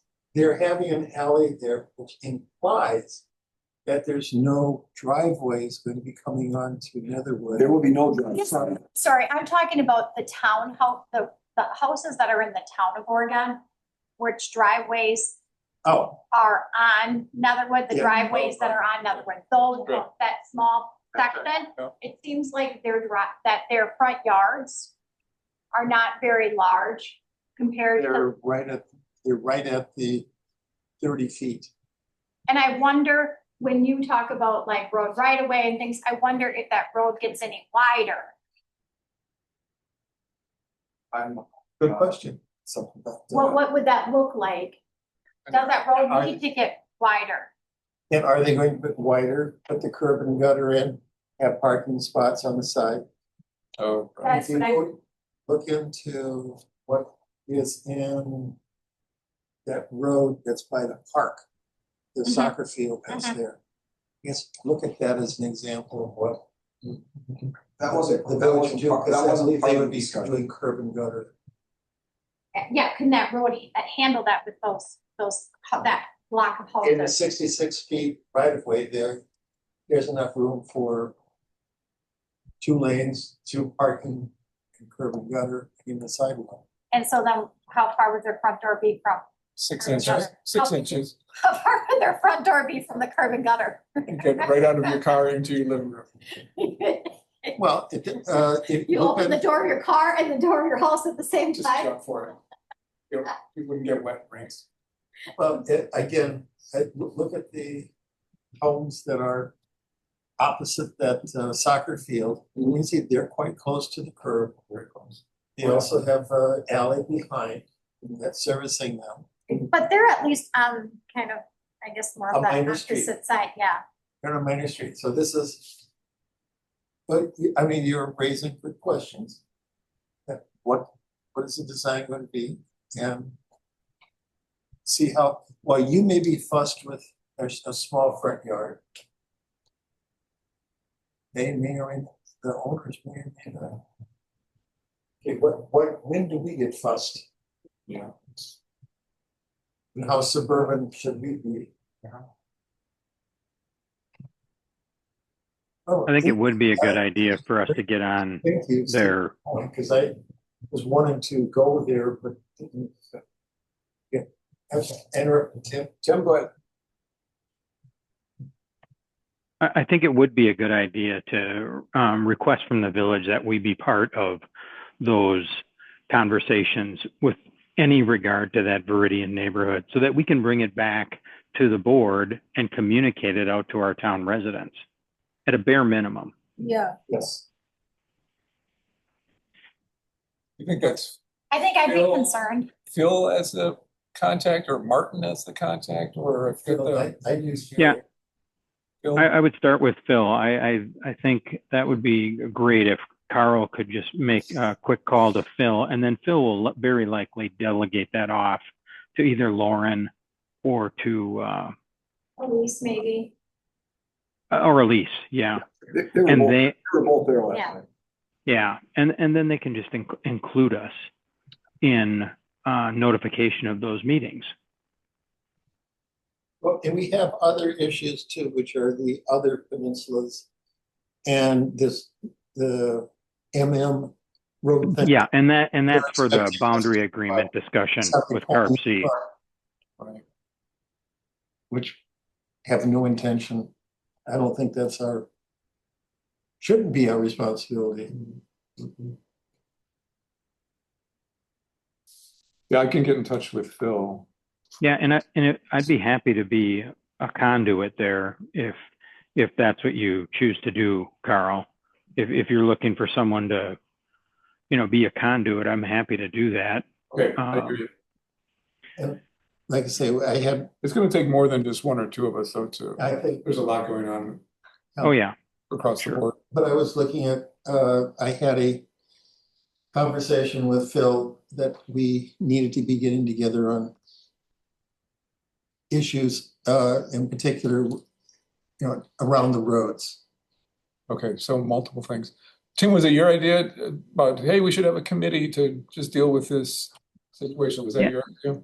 Because now I think that's a good idea. yeah. I think Not it's that I didn't before, but I think it makes sense now. yeah. Otherwise, we're gonna be having the same conversation with Phil 4 times. Yes, agreed. So, Okay, well, how many of us can meet? Two. oh, that's right, Thank you. that's right. Okay, Well, you can have a work session whenever you want. I just have to publish it. So, okay. which brings me to, do we want to schedule a work session or well, this would actually be a board meeting. Do you want to schedule a board meeting to make if it's under 25,000, and I don't really know how to do this, but let's just say if it's under 25,000, you do not have to. I don't know. You don't have to do I Class A. don't know. I don't really know. This is like ick. Jennifer's saying icky. She doesn't like the icky part of this. Are you talking about the Scott? Yeah, Yes. I'm talking about Scott. It's all ickiness, but I guess you could amend the contract or you could add to the contract. How would you like to do that once he gets back to us with their start Change order. date? You could do a change order, sure, Change okay. order. We could do a change order. We could call it the change order. When would you like to do that? I'm assuming, otherwise we're gonna meet again in July. The board meeting, July 14th, okay. I don't know that he would or would not wait till July 14th. Do we want to do that, or do we want to try to schedule something? Well, we need info first, don't we? Right, we do, but let's say he says it's prior to July 14th. Do we want to meet, or do we want, what would I communicate to him if he says they can start before July 14th? Would you guys like to meet? Okay. We need to be having some homework with Able. Yes, And going through, who wants to come along with me? Tim? Is Sue coming back when? Yeah, we're coming back on Thursday night. Okay, so it's something that could happen next week. Yeah, for sure. Okay, so let's say that we're gonna have a meeting with Able, Sue, myself. Be going over what it is that we need to do. okay, And then come back and see if we can have a change order, because by then we should also have something from Scott that what their schedule is. okay, And then if the schedule allows us to make the decision for the change order on July 14th. okay, or would you like to try to do it, I'm asking, would you want to try to do it before that? Well, I was just saying, if he's not going to start till August, Well, what if he says I can start, then we gotta boogie this up. okay, We could Do do, we have to be having it okay, so I should just, let's just wait and I can send out an email, and then have a special, we have to have a special meeting. so special meeting. if we do a special meeting, we could do it all online. It'll be like a 15-minute meeting, wouldn't it be? If we're just looking at approving a change order. Can we have a, We got a July 4th holiday in there, so it kind of puts a little bit of a snag in there, so, I mean, I mean, that neither here nor there for I'm just letting people know. So maybe it would be like the week of June 22nd. Yeah. Or the week of July 6th, and at that time, we probably just wait till July 14th, probably. Yeah. So maybe it's not as big of a deal as I think, but well, we'll see. Are you thinking about it as Scott would delay their start date until we have a change order in place? Is that what you're, I just, if they were like he was sort of like, well, we're gonna get here next week to do Country Meadows, and if he was like, no, I'd like to get that project started. I just wanted to say to you guys, do you want to try to meet? That's what I wanted to say, and if you, or you're all gonna be like, no, we want to wait till July 14th, I'd be like, I'll tell him I can't. I can't get anything until July 14th. I would just be very clear with him.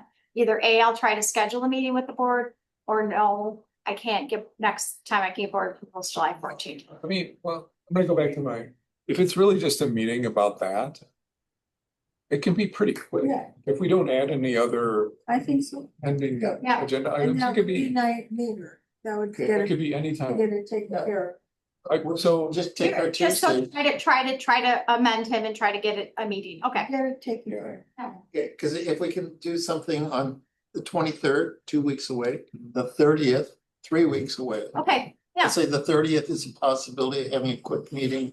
Okay, To approve it. then I will work with him on trying to get a meeting date with the board. Okay. That's all I just wanted to know. Yeah. Okay, I think so. okay, all right, And then perfect. have Sue get in touch right away, that we have something with Able next week. Yes, for sure. Or he's not here Fridays, is he? Yes, he's here Fridays, he's not here Mondays. Fridays, okay, so maybe we have, you might have something.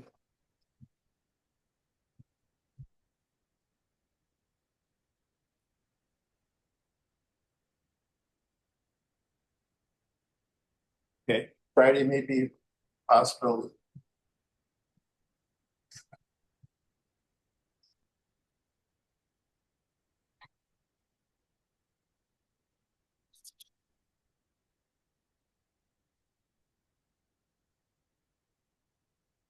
are we mostly done with that item? Like, Sounds like. anybody have future agenda item suggestions?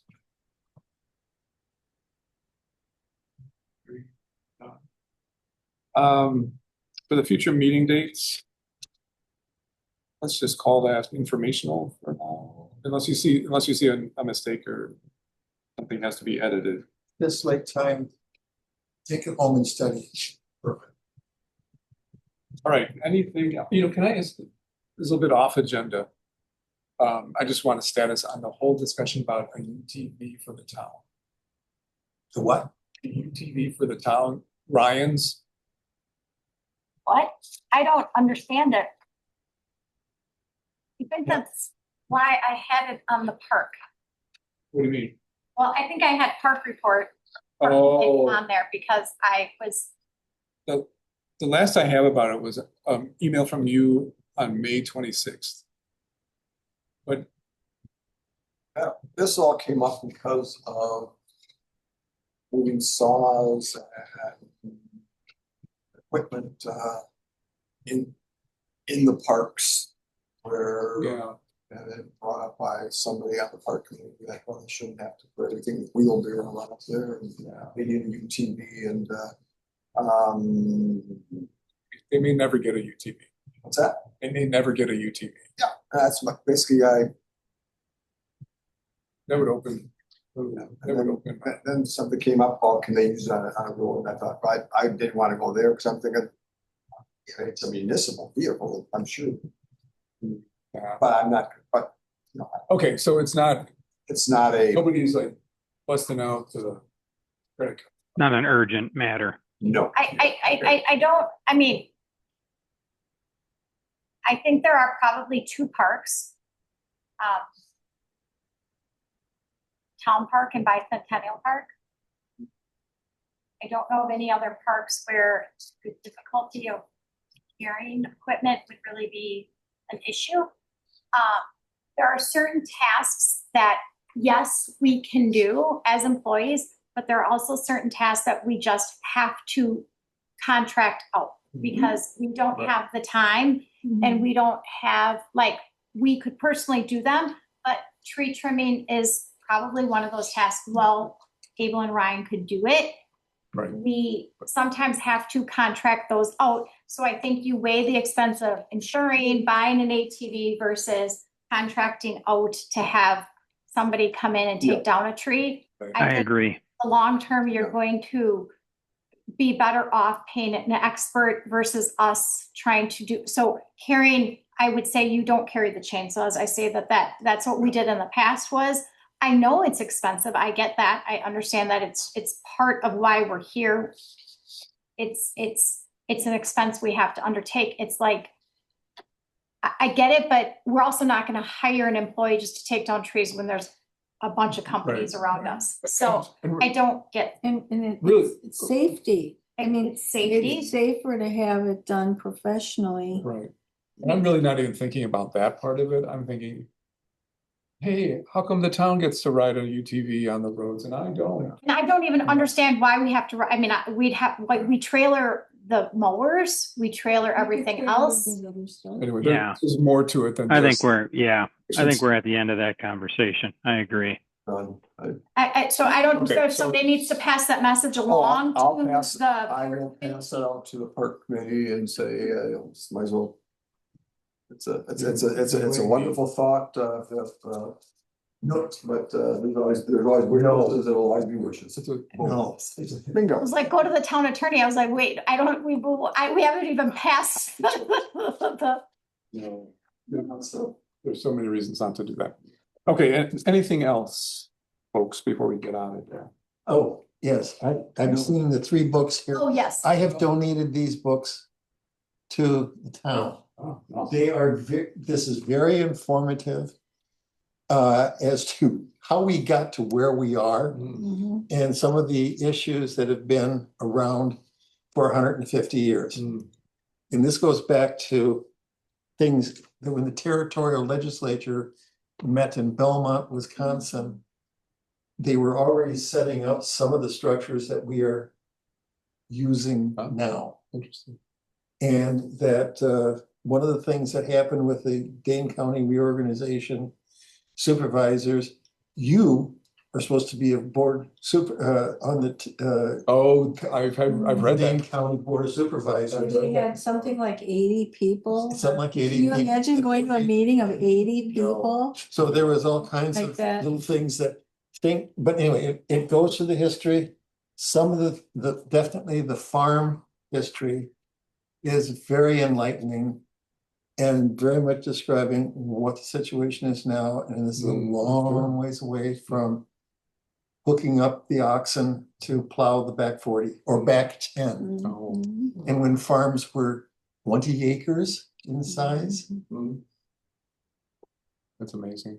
It is amazing, and so it is a rural point of view on this, and I found it incredibly enlightening. Yeah. And a crazy, when you can't put a dumb history book down. And I already read I'll bring my copy back to share. Oh, I think you should make everyone in the planning commission. See if you can make that happen. There's a couple of them that did. Yes, I yeah. tried to buy one today, actually, off the Historical Society site.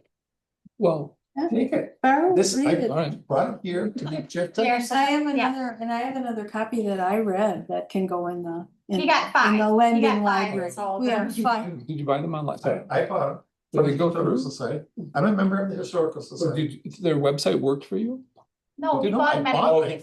I was at the meeting. You paid me Oh. in person. Okay, so I tried on their, they have a little shop, but it doesn't work. Okay, well, maybe you still have one coming. No, I never paid them, so, okay, I'll. Here, check out. You can skim through it, you know.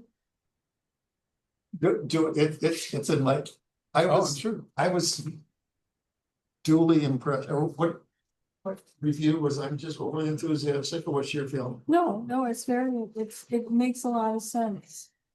It really does. All right. Frustrating. Should we call it a day? Yes, let's call it in then. All right, The tension between the township and the county in particular is very. we just get this Yeah, without That objection. rings so true. Gotta go something. 40. Thank you, Tim. Right, Tim? Thanks so much. The harrowing discussion of how they get involved with the Madison